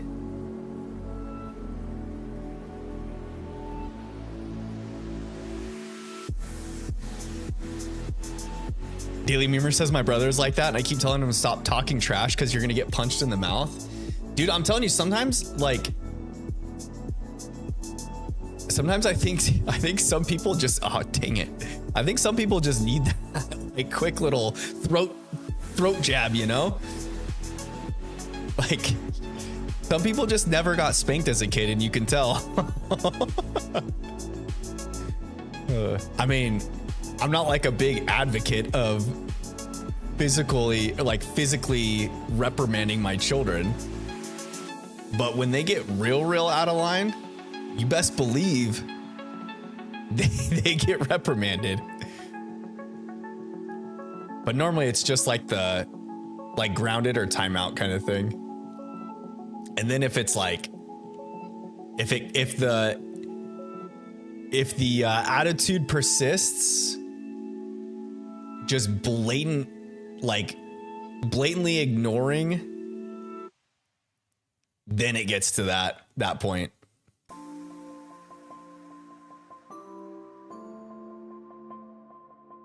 I was spanked as a kid. I got a couple spankings here and there. I feel like I learned pretty quick though, you know, like I was a quick learner. My sister, on the other hand, not so much. She liked being disciplined. I don't think she liked being disciplined, but I don't know that she ever like learned from being disciplined. I remember coming home and coming home from school, and if anything like happened, you know, normally my parents were the type that would like ground me first. But there were some times, you know, like I remember, I think I was in like 4th grade and my sister must have been in like first. Maybe I was in 5th and she was in 2nd. And I remember we got caught cussing on the bus. We were on the, dang it, that little slide, just a slide through the rock guy. Oh, is it night time? Hang on, fam.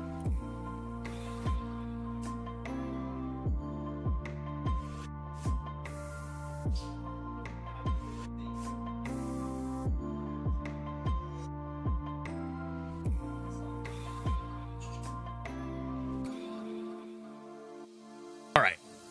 Had to give Isla her night-night kiss. Uh-oh. Headphones are tangled. Get that fixed right quick. Now we're good. What was I saying though? Oh yeah, I got caught cussing on the bus. Oh man. Normally I would come home and just get grounded. Not this time, fam. No. Like if my mom was Hispanic, she would have been waiting at the door with a chancla, but she's not. She's white as they get. So she was waiting at the door with a belt. And I had a couple welts for a little bit on that one. That was a time. But I learned and I didn't do it again.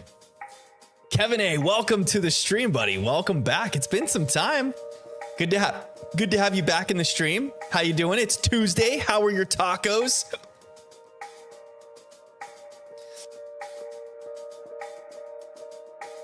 Chris says my mom was mentally unwell, so I was abused to some extent. Ooh, I'm sorry. That's not fun. Jinxie says gentle bullying works. Are you talking about gentle bullying with the kids?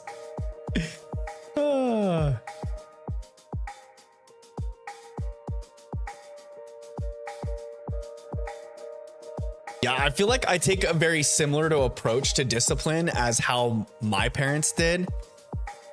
And I go with like restriction first. But if you push the boundary past like the line that's drawn in the sand, then it's time. It's time for a pow pow. Bam, bam. I'm gonna get an elbow drop. Been busy, fam. No tacos, but I had Hawaiian barbecue. Nice. That's so good. Hawaiian barbecue.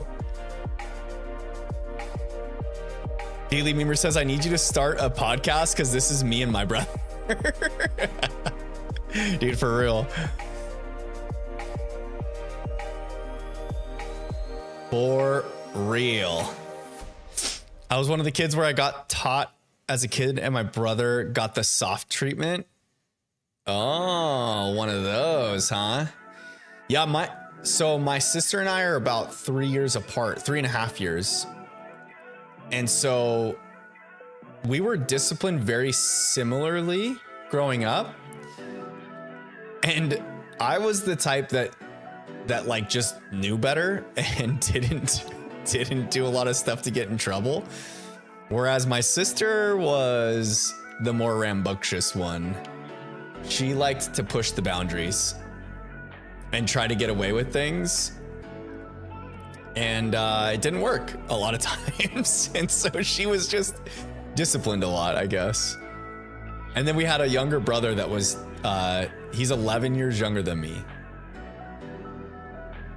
And my sister always likes to think that like he got like the silver spoon treatment, you know, or like got away with a lot more, which I don't think he did. He was a pretty good kid growing up. And I think my parents like learned from disciplining us to do it differently with him. And then also like every person's different, you know?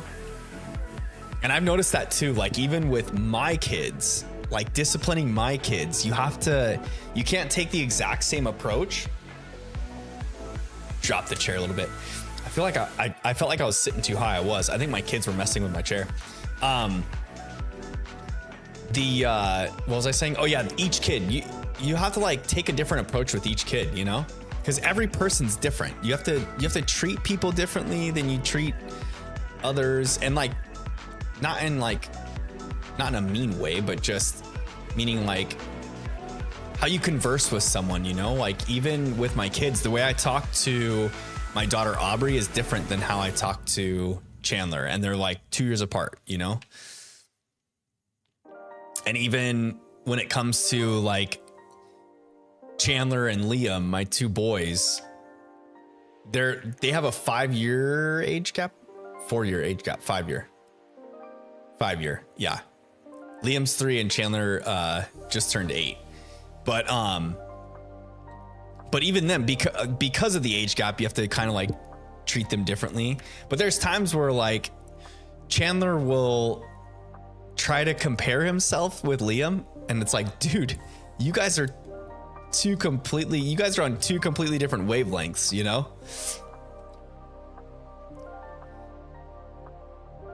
Ralph says, finally got my last shiny Caterpie, caught 630 Caterpie and got 2 shinies and a shiny Weedle. Nice. Very nice. What game were you shiny hunting Caterpie in?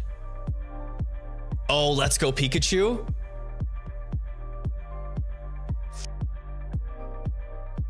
Or you have Let's Go Eevee, don't you? Is there trading in those games? Can you trade in Let's Go Pikachu and Eevee? Guys, I'm by the way, speaking of Let's Go Pikachu and Eevee, I started a playthrough. I'm in Mount Moon, I think. I shut the game down before stream and I forgot to go in and save, so I don't know where I'm at from my last save. But anywho, I did start a playthrough of Let's Go Pikachu and I made it to Mount Moon. I finally got through Viridian Forest, fam. Finally got through Viridian Forest. And I did go get a catch combo so that I can find Bulbasaur, even though I'm using Bellsprout as my grass type in that playthrough.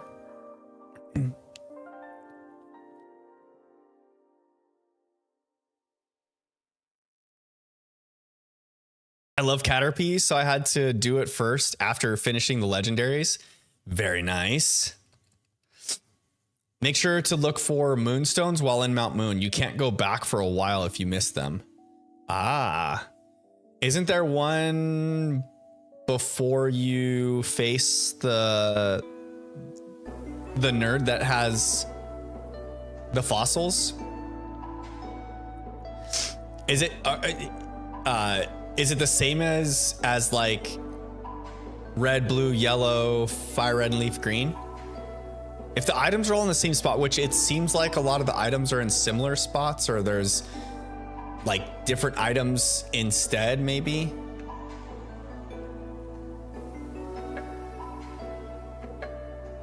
But I think I remember there was a moonstone, shoot, I think on the first floor, and then there's one before the guy with the fossils.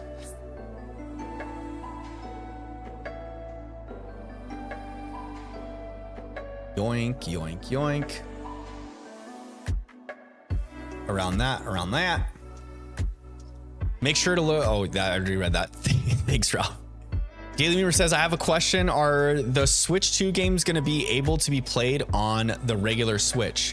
I don't believe so. I don't think that they've announced anything about the compatibility between them, but all signs have pointed towards like backwards compatibility. So the Switch 2 will be able to play Switch games. So if you have like all the Pokemon games, you should be able to still play them on your Switch, I think.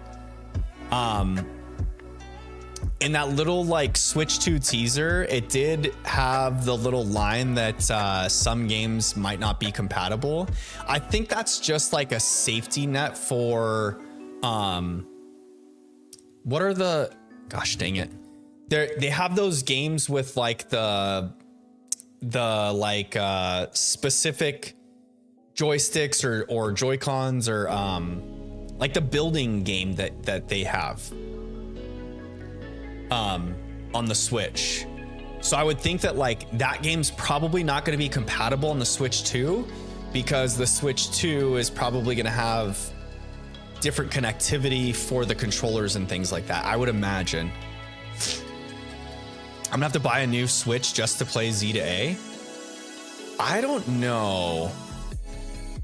I have a feeling like one thing about Game Freak and the Pokemon Company is they're always later to move to the next console. So there have been times in the past where like I think Black 2 and White 2 released on the DS, and the 3DS was announced like just before it. So, oh shoot, gosh dang it, how did that encounter not happen? So yeah, the thing is, like, Game Freak has always tried to keep their audience larger, so I doubt they're gonna make whatever game gets released this year, unless it's like a significant time after the Switch 2 console releases. I don't think that they'll make it exclusive to the one console. Probably what they'll do, or what I would guess that they would do, is release the game for both consoles, and maybe like the Switch 2 version runs on better graphics or something. I don't know. If they make like an enhanced version. But Game Freak and the Pokemon Company are historically known to like not jump to the new console right away. And there's like interviews in the past of the Game Freak staff and whatnot saying how they specifically don't like to force their player base into a new console, that they'd rather cater to like the known population. So when they have a console like the Switch, who has sold ridiculous amounts, I doubt whatever game releases, if there are multiple games this year or however it plays out, it'll probably be compatible with the Switch, and then possibly like an enhanced version for the Switch 2, maybe. I don't know how they'll end up doing it. That's just my guess. It's not a tried and true thing, just a guess. Let's see here. I need to fix this. I think this is supposed to be here.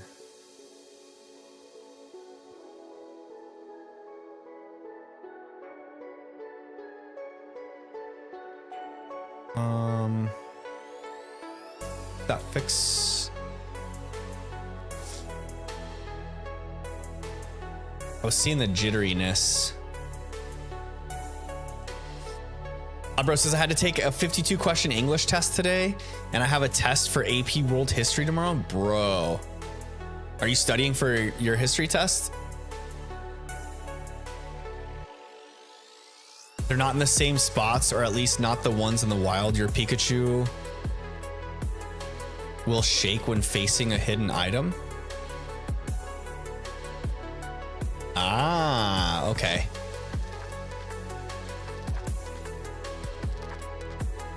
If there's a Switch 2, it should hopefully be backwards compatible like PlayStation is. Yeah, I think so.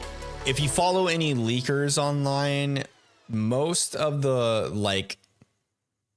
leakers that have to do with the Switch 2 have all stated that the Switch 2 is going to be that way, that it's going to be backwards compatible. And that little teaser trailer did mention that it's backwards compatible and had that like blanket statement. But I think that's just for like those specific games that require special hardware to play.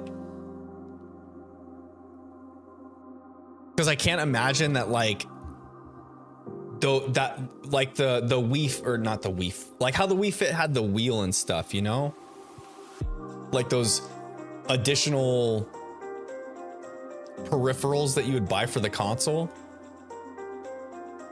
I can't imagine those would be compatible with the Switch 2. I know it's not called Wii Fit, but the Switch version, whatever it's called.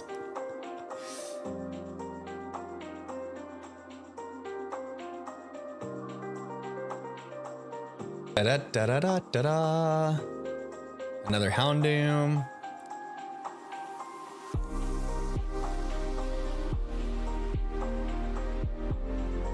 Daily Memer says I wanted black and white remakes, not another Legends. I'm still holding out hope that we might get both. We're for sure gonna get some sort of Z to A information. I think it's gonna be like, I kind of get the feeling it might be a little bit of information overload, to be honest, because we've been waiting this whole year. They gave us the teaser that, hey, Legend ZA is coming, and it's based entirely in Lumio City, and that's it. That's all we know. We didn't see any gameplay. We saw some of the Pokemon in the trailer, you know, but I have a feeling that we're going to see some gameplay. We're going to get the starters revealed, probably like what our protagonists will look like and things. Some of the environments, we'll probably see more Pokemon. We'll probably see some mega evolutions, not only like existing ones, but I think that we may get like maybe one or two new mega evolutions revealed. I just feel like that they would have normally shown a lot of that over this last year, and since they didn't, it's probably going to be just like a large dump at the end of the Pokemon Presents with just craziness.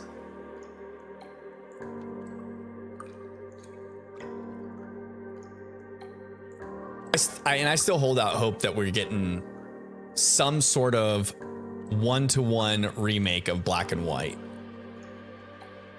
Oh, what am I doing? We got the bonus. We got to get in there. We got to find a Magby. Not a Houndoom. We got to find a Magby. Kristen says I do not. I just follow a dude that gives Pokemon Go data mine news. Yo. The data miners are so freaking intelligent.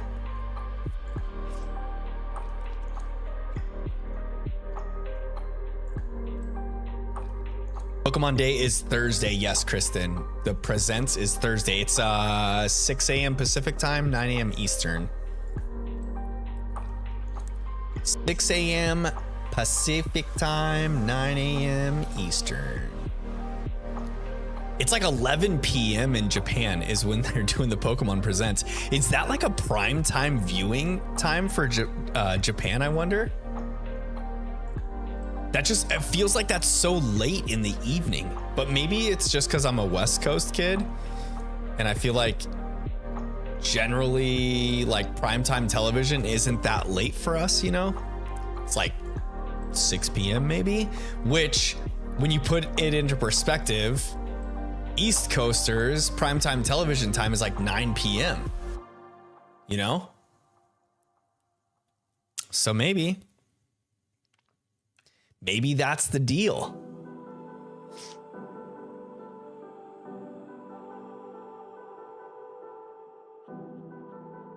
I'm so excited though. I really like the, okay, so I'm holding out hope that we're gonna get black and white remakes as well as information about Z to A. But what I really hope for is ports of gens 1 through like 3. We already have the GBA or Game Boy and Game Boy Advance emulator on the Switch Online. And I feel like there's got to be, I don't know if it'll be like a subscription based thing that you pay extra to have those games, because you know Game Freak's not just going to let Nintendo throw it up there for free.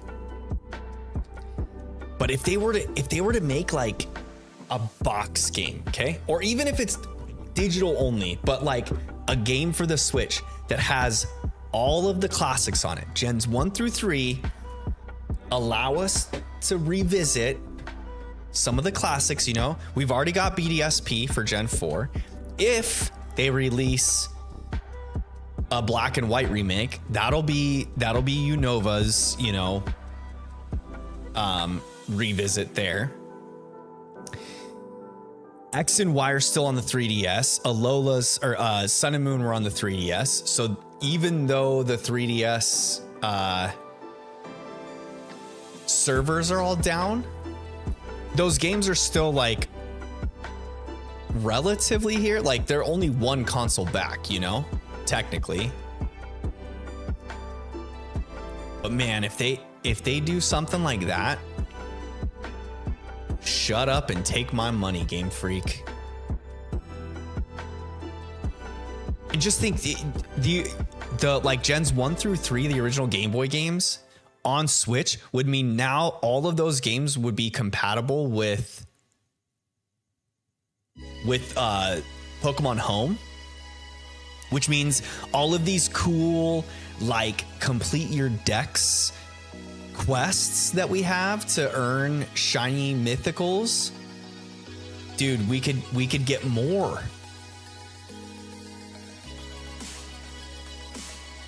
Those could open the floodgates.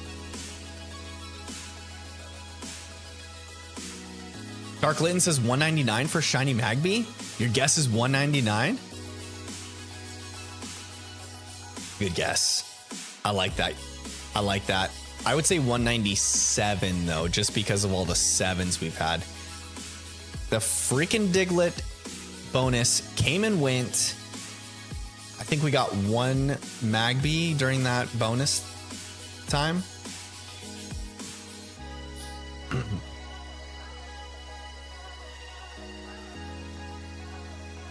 Although these encounters are slower than the starter hunt, I feel like this is so much more entertaining than the briefcase simulator.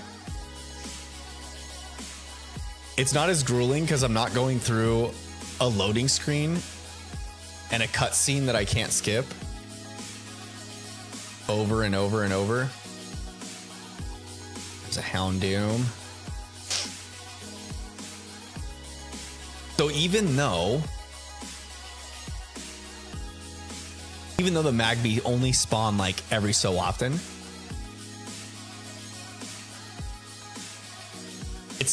it still feels like a better hunt than the starter hunt was. You guys are ever wanting to get into full odds shiny hunting? Hunting the starters of Sinnoh through BDSP is not a recommended strategy. Steer clear. Steer clear, my friends. Another Houndoom.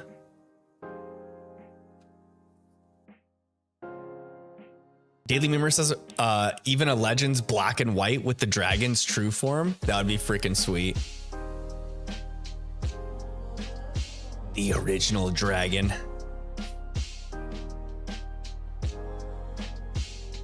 I feel like a lot of people kind of speculated that we would get some sort of Legends Unova, Legends Kirim thing like that. No way, Jose. We're going to freaking Kalos, baby.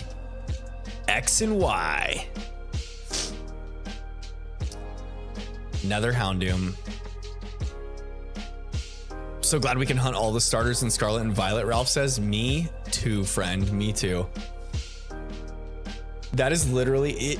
It is so great to hunt that way. Not only because like just the convenience of shiny hunting in Scarlet and Violet is such a good like barrier or like bar of entry for shiny hunting now, you know, but also you can catch those Pokemon in whatever Pokeball you can get in Scarlet and Violet, and you can get a lot of cool Pokeballs in Scarlet and Violet. So if you ever wanted to catch a Bulbasaur in like a friend ball or something, you can do that now, you know? It's so cool that you can catch them in those different like the Apper balls, I guess is what they're gonna do, or what they're called. I don't know what they're gonna do for this game because Zygarde already has what, like 4 forms already. Oh, for the Legend Z to A. Yeah, maybe that like, oh, that's the other thing too, is what they'll probably show us like some new Zygarde forms, I bet. How crazy would that be? Some new Zygarde forms. Hey guys, if you haven't already, please drop a like on the stream. It's free for you. It's cool for me. It helps me out.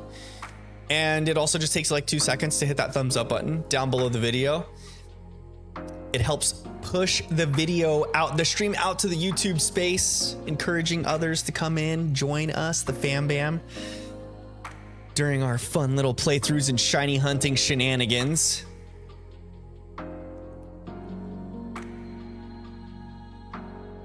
But yeah, I think it'd be cool if they add some more Zygarde forms. A Zygarde Cobra form, Dark Litten says. That'd be pretty sweet. He's already got the snake form though. You have there's like the little fragment pieces. Then there's the dog form, the snake.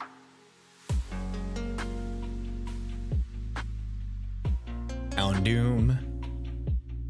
The big mecha robot guy. He literally looks like a Power Rangers Zord when he's in the like complete form. Daily Memer says, I gotta hit the hay. I'll see you next stream. Good night, Daily Memer. We'll see you on the next one, buddy. I hope you enjoy Pokemon Day and the presents. I'm kind of excited about Sunday's stream now that we get to, the Pokemon presents will have happened. We'll have some topics to chat about. Also, Aubrey is the role of Squirt in her school play. So I'm pretty excited about that. She performs on Friday and Saturday. So Gina and I are gonna go and watch her Friday in the evening, and then Saturday I think it's like mid-afternoon performance. at her school. It's like a musical play.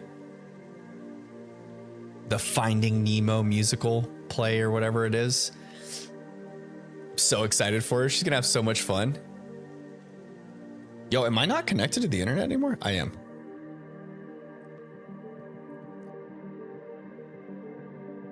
I haven't seen oh, there's other people roaming around.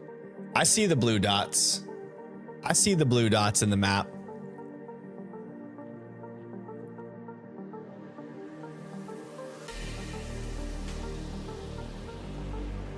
I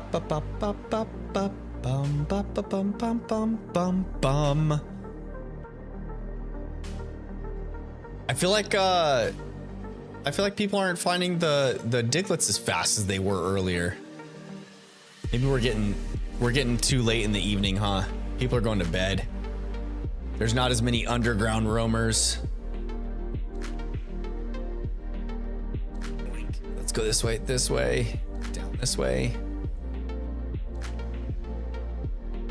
Houndoom took up the rare spawn that time. Oh, in we go. I was gonna go down and look for a Diglett, but guess not. There's a Houndoom there.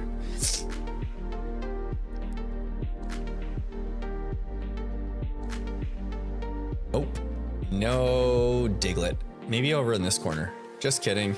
Not there either.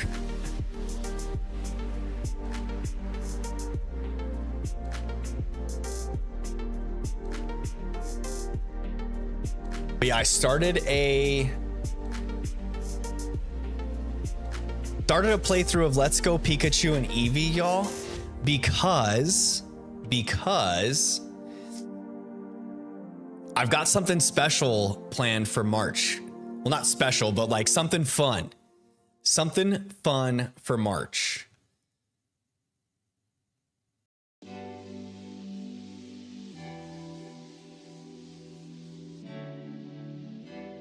Oh, darn it. I ran into the freaking Onyx again. But yeah, and since I think Sunday will be the first March stream, right? Yeah, Sunday's March 2nd. So we'll have that one. So 1, 2, 3. Wait, 1, 2, 3, 4, 5, 6, 7 streams in March.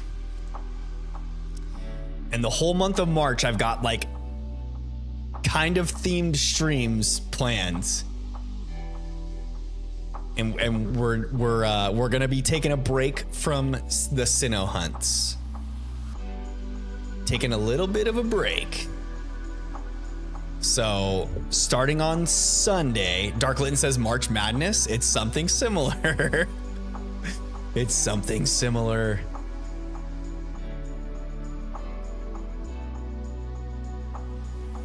I was thinking about setting up another scene in OBS, but I think I'm just gonna use this same scene, the Sinnoh one. I think I'm just gonna make a duplicate version of it. Maybe I'll do something a little different. Maybe I'll keep I like the layout of this scene for OBS. Like when I'm playing and shiny hunting with the picture or the face cam, the gameplay, the background fits nicely.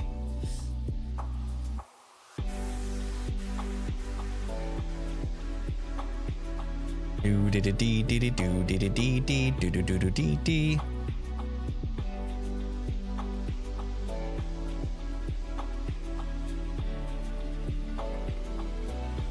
Oh, get out of here, Houndoom. Get out the way, Houndoom.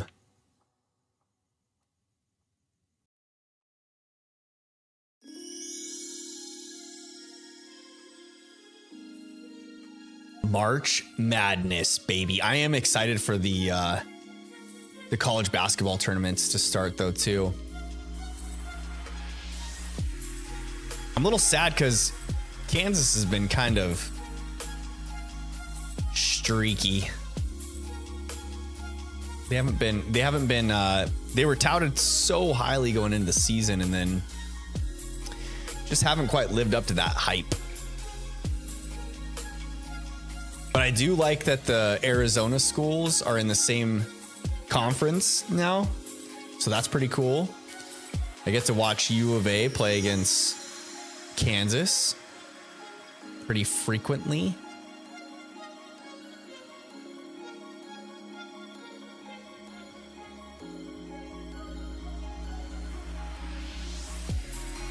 Nope. Go away, Onyx. Go away, Onyx. Don't you do it.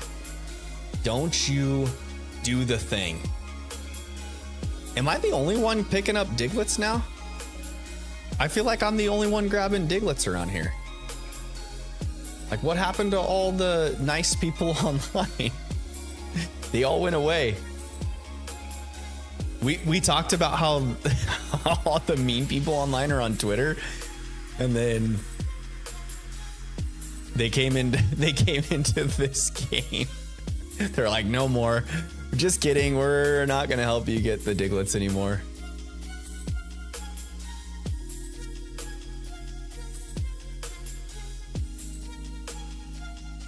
Okay. No Magbees. No Magbees. Yoink. But yeah, it'll be a fun little getaway from Sinnoh. I'm gonna be playing multiple Pokemon games in March, because we've got some special shiny hunting to do.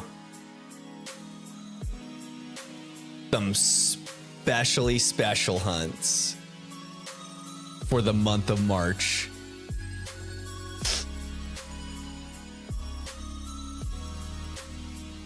Dee.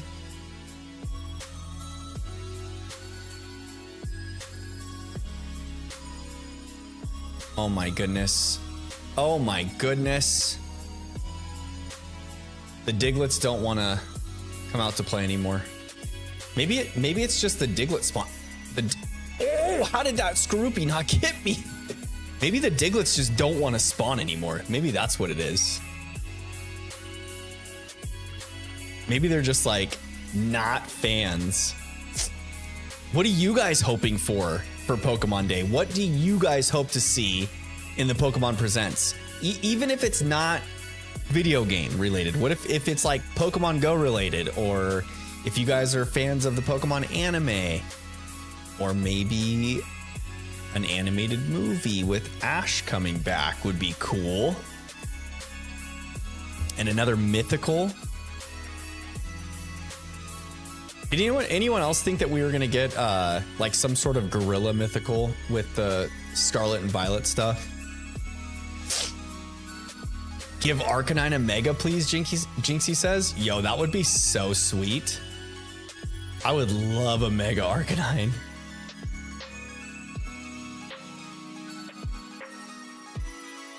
Also says surprise Koraidon and Miraidon shiny Terra raids or codes.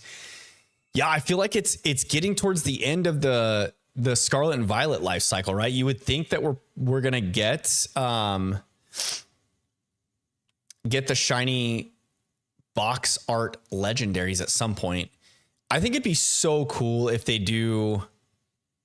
If they don't do Terradens for those shinies, I'm gonna be a little sad. I feel like that would be such a good way to distribute the box art legendaries, but maybe they don't want maybe they don't want everyone jumping online and getting both forms in one game. I don't know. Which I think would be silly. Like, just let people do what they want, you know? Let them get their shinies.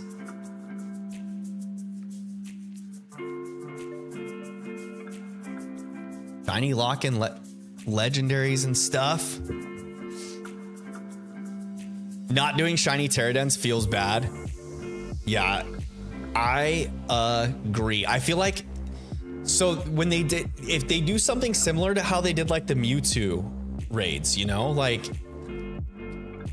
the Mewtwo raids were so cool. And if you brought Mew, the free gifted Mew that they gave you into the Mewtwo raids, it had like a stat boost or something like that. I can't remember exactly anymore, but it was super cool.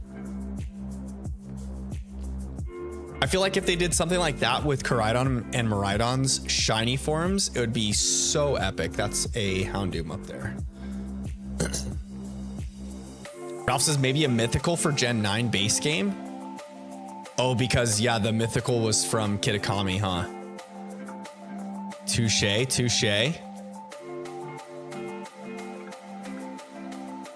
I guess Pecharunt's, oh my god. Oh my god. Oh, dodging Skorupi's left and right. That's a Houndoom. Gosh. Got myself into a sticky wicket. But yeah, the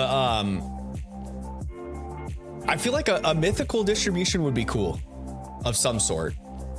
And I feel like the Pokemon Company is kind of due a movie, you know, an animated movie. That's dang it. I didn't want to encounter you, Houndoom. But thanks anyways. And that's usually when they do the mythical distributions, is when the movies are released. Like they used to do those animated movies and have the mythical as part of the movie, and Ash would somehow interact with it, you know? And then you'd get a distribution of that mythical Pokemon. They haven't done that in a while though.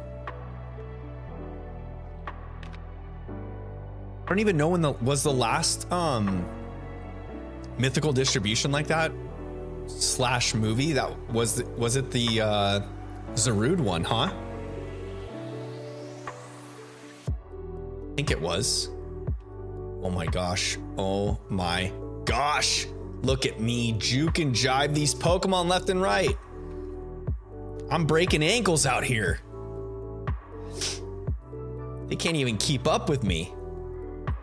I keep running to that spot. I know I've seen a Diglett there before, and I haven't seen one tonight. Not one.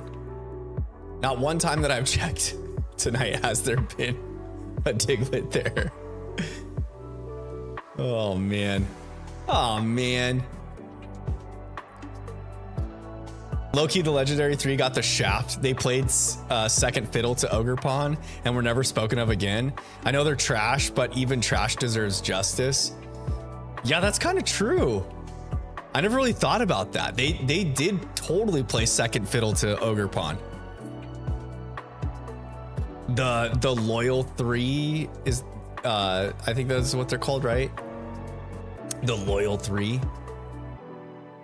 I don't think they're that trash, but yeah, they're kind of hot garbo.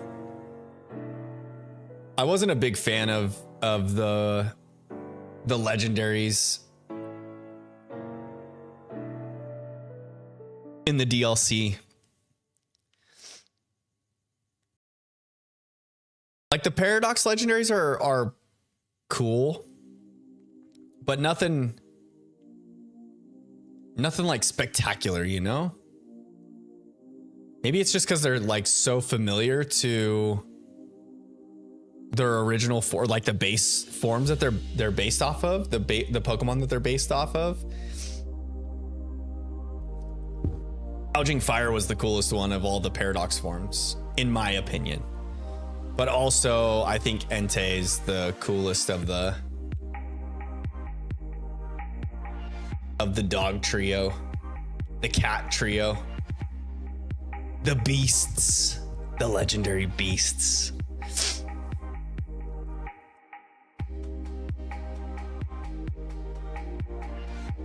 Gonna lie, I like the bear with the purple chain for a scarf. Dark Litten likes oh shoot, I can't even think of his name right now. It's Pheasantipity, Monkey Dory, and Okie Dogie. Is that what it is? Okie Dogie, I think. Okie Dogie. That's Okie Dogie. There you go. Jinxie got it. has really grown on me. I imagine he acts like Wile E. Coyote, and I want to see that. Yo, that would be so cool if he's just kind of like super intelligent but kind of dopey, just always getting played by Pheasantipity.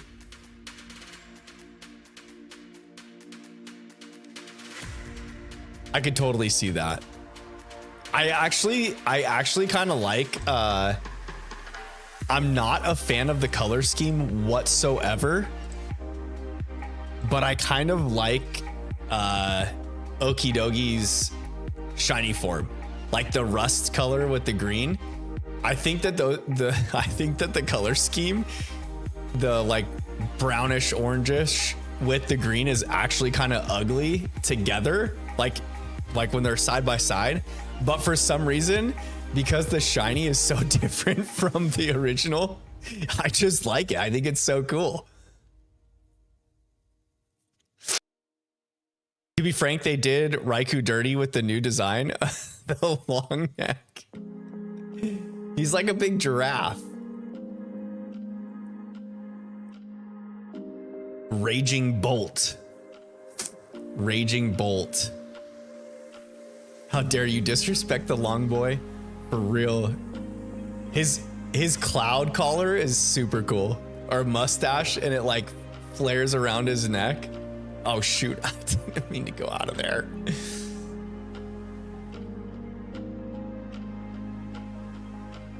Kristen says I still want the Ice Horse legendary in Pokemon Go. Calyrex, or no, Calyrex is the floating brain-headed rabbit. It's, oh my goodness, why am Glastrier and Spectrier. Glastrier and Spectrier. Why are those names so hard for me to say? I freaking struggle with it. Glastrier and Spectrier. The legendary horses.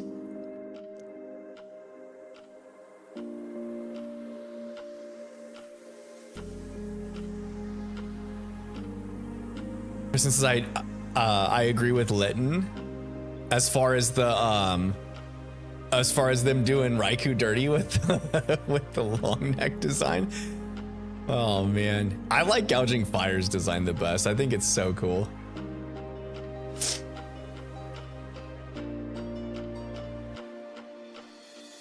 I like Gouging Fire's big old shield head. He's ready for action. He's ready to defend his loved ones. Protect his clan. Man, I was kind of hoping to get like one more Diglett bonus before. What time is it right now? It's 9:15 for me. 9:12. 9:12.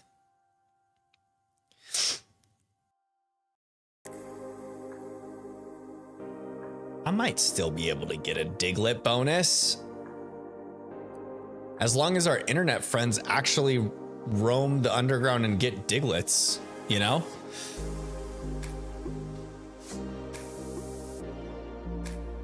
Da da da da da. Kristen says OG Raikou is awesome. I like the new Suicune kinda, but it reminds me of a raptor. Yeah, it totally is. Walking Wake.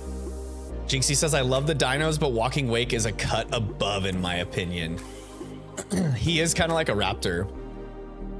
He reminds me of the velociraptors from Jurassic Park, but with a Suicune design, you know?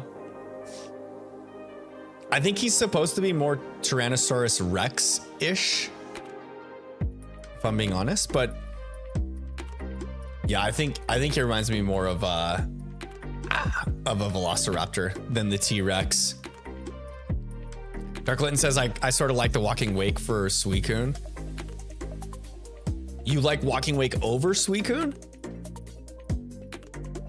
Or you mean like that out of the Paradox Beasts, you think that Walking Wake is the best one?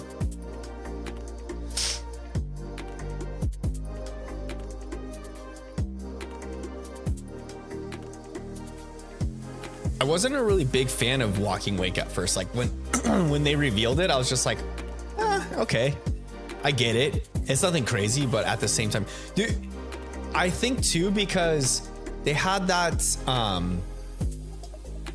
that image in the Scarlet and Violet book. Is it in the Scarlet and Violet book? I think there's the image, and it almost looks like a blend of all three of the legendary beasts, you know? So when they revealed Walking Wake and it was like nothing like that picture, I was like, what is going on here? Are we missing something? I think I was just a little bit confused, I guess.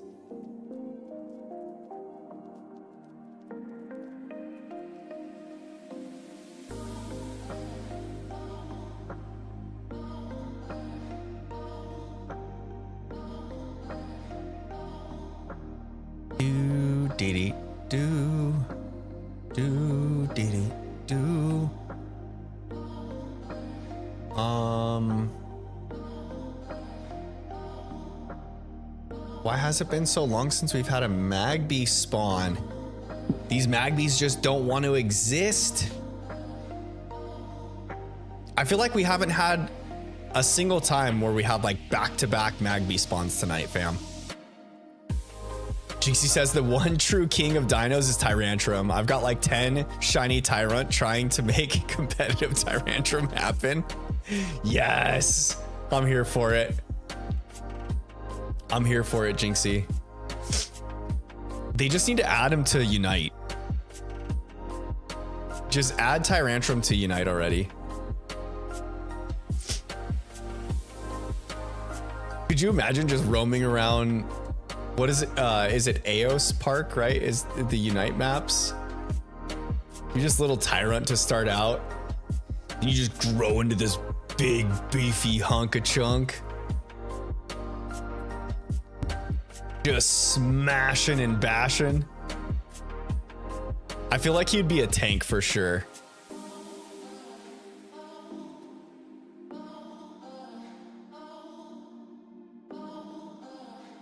Another Houndoom spawn.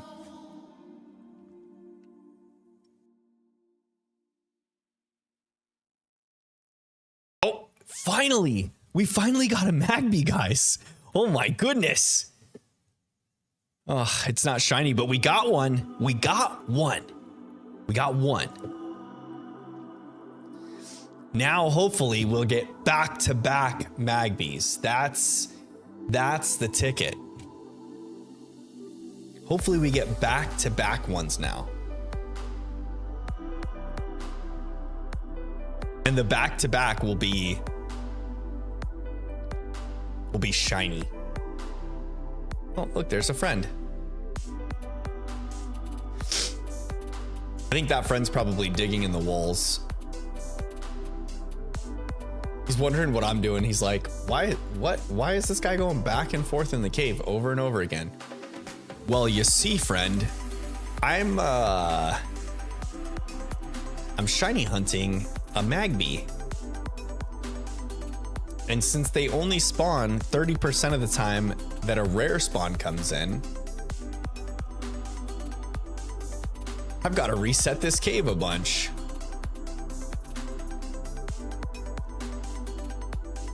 Imagine Raging Bolt in Unite. I feel like Raging Bolt would have to be one of those like, gosh dang it, what are they in Unite when you have like the center, is it Zapdos that's in the center, or like the center Pokemon, the legendary that's in the center that you take out and it like grants your team buffs or whatever? I feel like he'd be a center one. Please give Unite the Tyrant line for real. I think he'd be so good for Unite.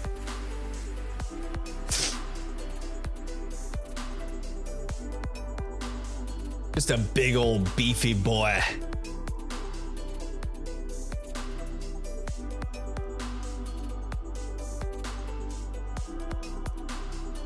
Big old beefy boy. I don't know if the Tyrant line is mainstream enough though for that. especially because Unite has so many players that like,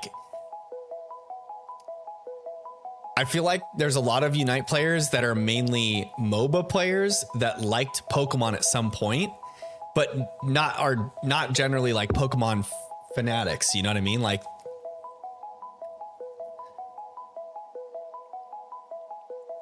so releasing a Pokemon like Tyrant or Tyrantrum, I don't think would be as attractive to that fan base, I guess.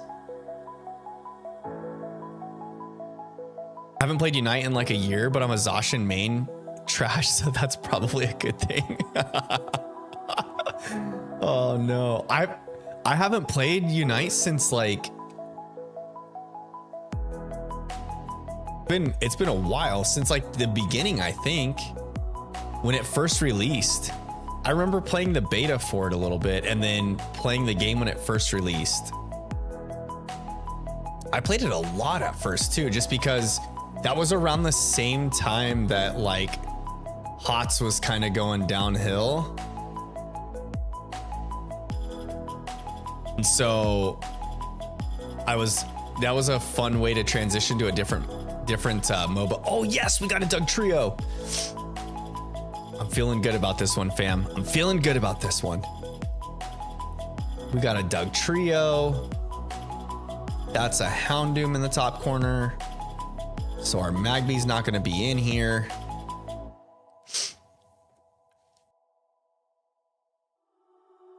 But yeah, I played a lot of Zeraora in Unite. I liked floating through the jungle and ganking, just like coming out and ganking people. You just farm XP. Oh, excuse me. Farm XP in the middle and then hide in bushes and attack when you're 2 Doug Trios in a row? Fam, is this for real right now?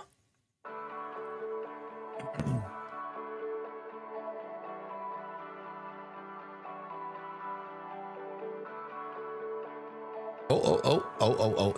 I would probably be so horrible at Unite anymore. I haven't played in years, literally. Like, I think I played for the first, I don't know, maybe 6 months that the game was out.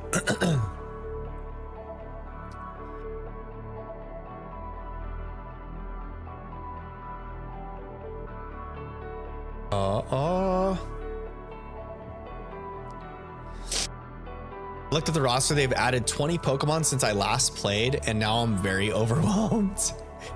It'd be like that, especially MOBAs. I think the thing that helped me like grasp the game quickly though was just relating, like especially the hero or the different Pokemon, relating them to heroes that I knew from HOTS. From playing HOTS, I was just like, oh, well, he plays kind of like this character does in HOTS, and so, or like a mixture of these two characters. So then by thinking of it that way, it helped my brain process faster. It didn't make me any better, but helped me a little bit, I guess.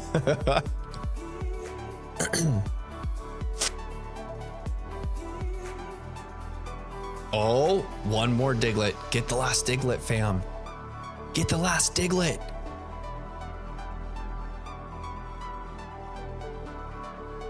Get the last Diglett, and then we need to find Magby spawns. Oh, look, there's one right there.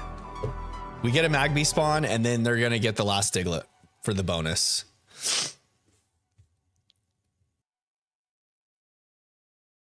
There are no dub Pokemon like Psyduck and Gyarados, but also Pokemon like Phalanx and Chandelure.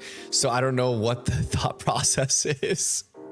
Oh no, how do Phalanx and Chandelure play? On Phalanx, are you controlling like, is it like Lost Vikings where you control multiple bodies? God, I hated playing against Lost Vikings in HOTS. That was the most annoying thing ever. If someone could actually play them too, so annoying. Go. Got the bonus. Got the bonus.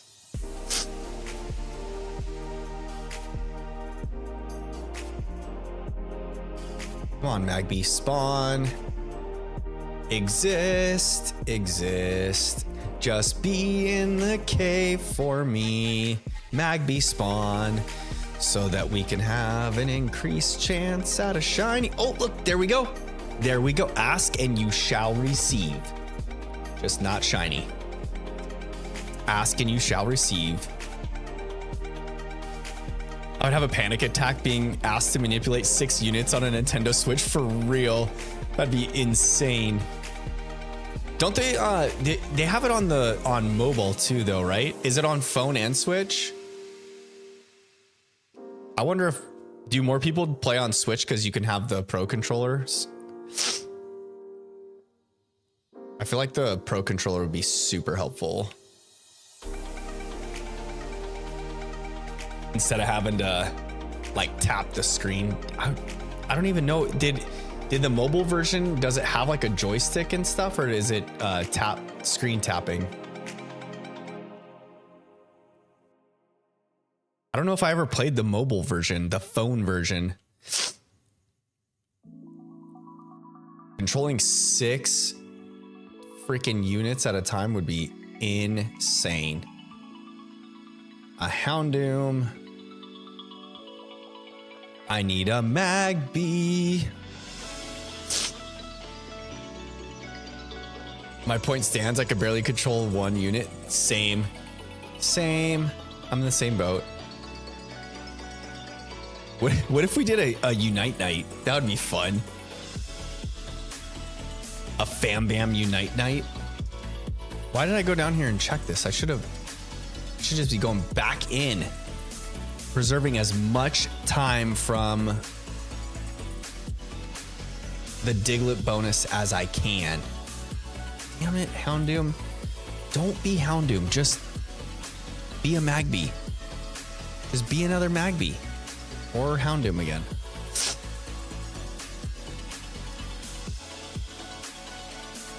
Just be Magby. Please be a Magby in here.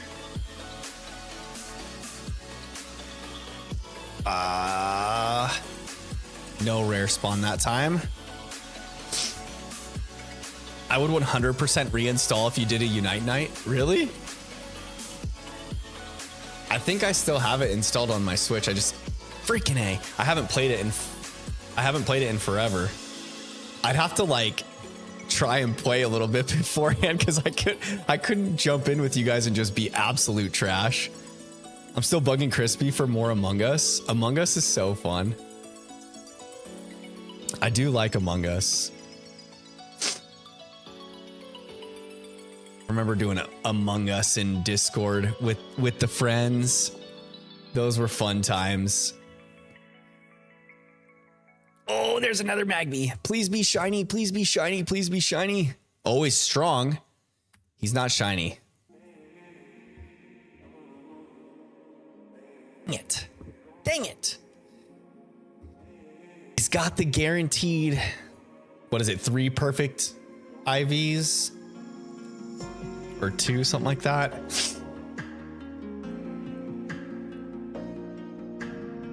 Return of the purple chicken, Ralph says. Wait, what? The purple chicken? What's the purple chicken? Something to do with Among Us? Among Us. Among Us. The fungus is Among Us. ASME, so it would like be an update, but still I don't think I've played Unite since spring of 24. I don't think I've played Unite since, I don't even know. It's probably been since like 21 at least. Sometime in 21. The purple chicken is sus, Ralph says. Oh, it's Kristen. Dang it, the freaking Diglett bonus wore off. We had 2 Magby encounters during the Diglett bonus though. 2 increased shiny odds. Still didn't get us what we wanted. Still didn't get us the shiny.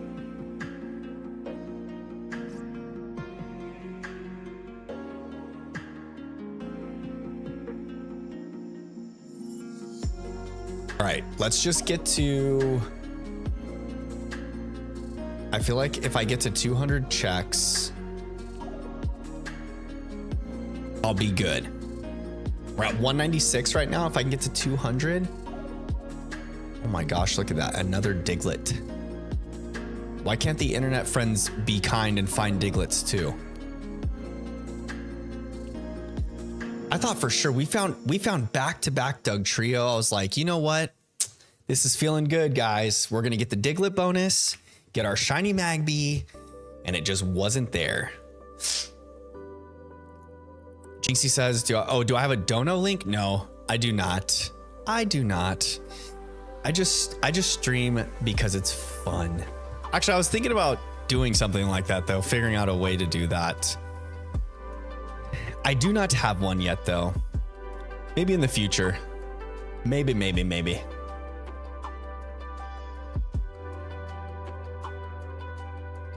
Oh, I have. It's cool. I just like shiny hunting and spending time with y'all. Having a good time, a good evening, hanging out, shiny hunting some Pokemons.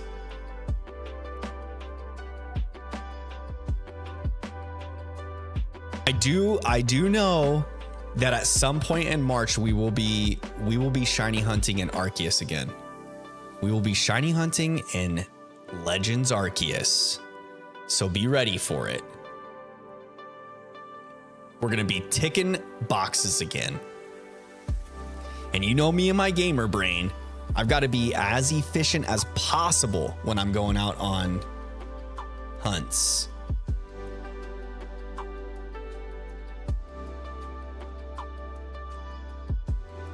I don't know if we're going to... we might start in Let's Go Pikachu, though. We might start in Let's Go Pikachu. If I can get the hunt that I want to do from Let's Go Pikachu ready in time. It's a possibility. Yoink, yoink, yoink, yoink. Nope. No Magby's here. Making these darn eggs out of beads much more enjoyable, and the only way I know to say thanks is by throwing money. No, don't worry about it, dude. The freaking bead progress is so cool. I love seeing it. I love the Instagram posts.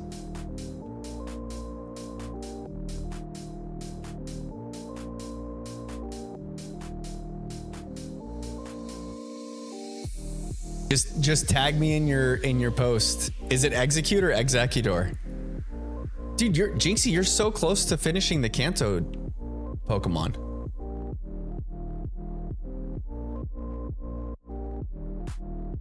You're super close, friend.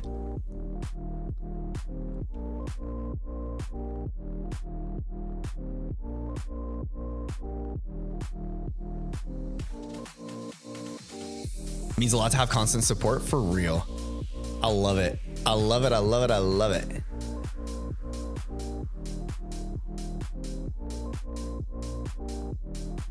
And I don't remember. I think you told me about the.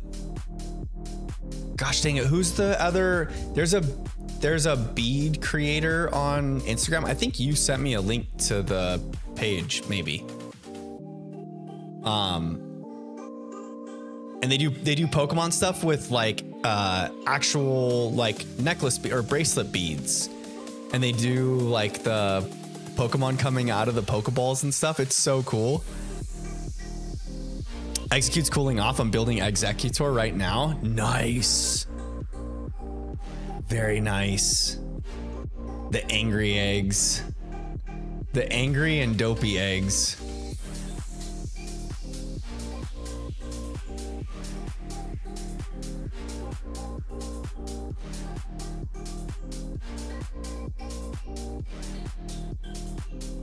Our internet friends are not finding more Diglets, that's for sure. The Diglett counter has just like stopped moving. I think it only goes up when I find one. 198. Yo, the next one will be Dark Litton's Guess. Oh shoot. Are we gonna get the shiny on Dark Litton's Guess? Nope, we're not tackling you. We're just running away safely. Running out of the den, out of the cave. Master Ball Beads, yes. He's a cool guy who does good work. Yes, I freaking love it. It's so cool. It's like stop motion videos of the beads.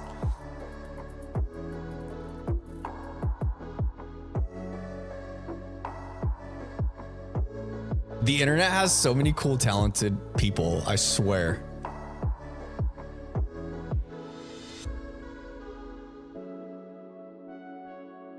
I think it's still pretty early for another shiny. Yeah, probably. You're probably right, Kristen. I think you're probably right, but hey, it was also pretty early for a shiny Houndoom at 7 encounters into that hunt. So maybe. Also, I broke 25,000 encounters on my starter hunt in Soul Silver. By the way, I forgot to update you guys on the Soul Silver starter hunt. I am at 25,002 encounters. And I got sad when I broke 25,000 encounters. I got sad and shut the game off. I was like, oh my gosh, I'm well over 3 times odds now. And it's not going good, fam. I'm second guessing my my decision to do a shiny badge quest as my first ever playthrough of Soul Silver has been completely trampled. But I'm determined. I'm not giving up, fam. My heart hurts hearing that. Dude, you're telling me, friend. When I first started the hunt, I was like, yeah, I'll probably get to like odds, I think. I bet I'll hit odds. 8,192. And then I passed odds and I was like, this is weird. But I got to odds so quickly. I was like, I can do another 8,000 pretty quick, you know? Just speed run my way, and it shouldn't go past double odds, you know? Like there's no way that I'll get to like 16.4, right? Oh, I did. Oh, I did. And then as I made the approach to 24,000, I was like, all right, 24.5. We're gonna blow that out the water. I'm to a point now where like I'm just numb to the starter wheel. I've been rotating through the starter wheel twice just to make sure that I see each Pokemon a couple times, because I'm starting to get to the point that I think I probably missed a shiny at some point. Kristen says 32,000. You think I'm gonna hit 32,000? There's a good chance. I think all of my luck for shiny hunting went into this playthrough of BDSP and that Soul Silver playthrough where I was like, hey, I've never played Heart Gold or Soul Silver. I've played Gold multiple times, so I was like, I'll just do a shiny badge quest for this. It's the quickest way to get a starter in 8,192 odds. And I can always grab the shiny Gyarados and it would just be like a freebie shiny throughout my badge quest. Jinxie says, who's your favorite Johto starter? Oh, Well, I'm always a grass gang starter, so I always go for Chikorita. But I do have a soft spot for Cyndaquil. I do like Cyndaquil quite a bit. War flashbacks for real. Dude, the freaking starter selection spin screen.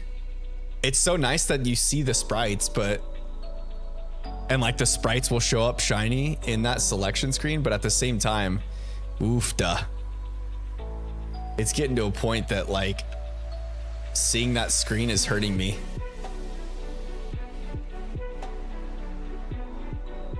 Kristen says Totodile is so cute though. He's pretty cool. Actually, like when it comes to the Johto starters, I feel like they're a pretty strong bunch. Like I don't think you can go wrong with the Johto starters, you know? Like what's a starter trio that I'm not as fond of? Honestly, the black and white starter trio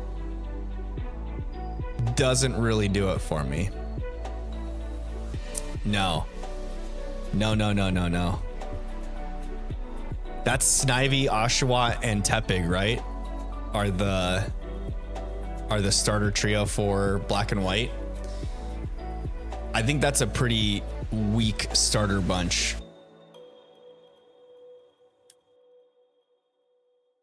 And I also think that besides Sprigatito,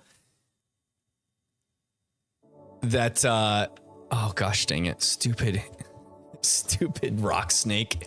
I think that besides Sprigatito in Gen 9, I'm not a huge fan of like Quaxley and Fuecoco. I think I'm a fan of the starter forms, but like the evolutions of Quaxley and Fuecoco, I'm not a big fan of. Dixie says black and white starters feels like pick Snivy or be wrong. Absolutely. Agreed. Also because grass starters, grass gang for life. But yeah, I'm trying to think. So like the starter trio in Kanto, easy, Bulbasaur, top dog for sure.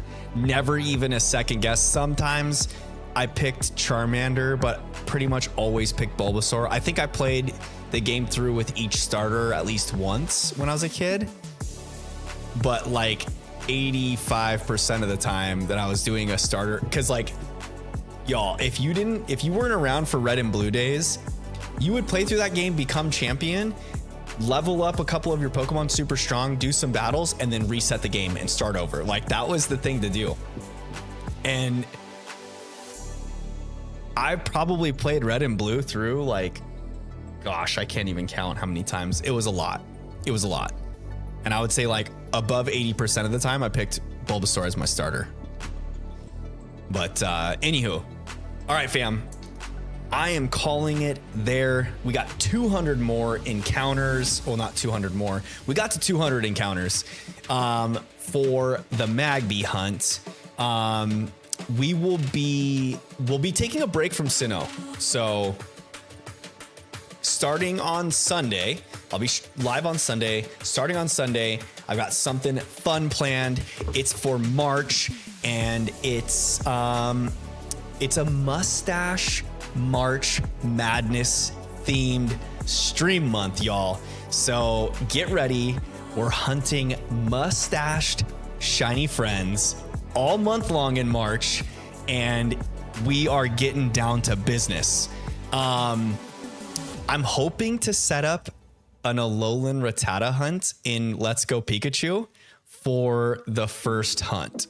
If I can get that set up, Sunday we will start.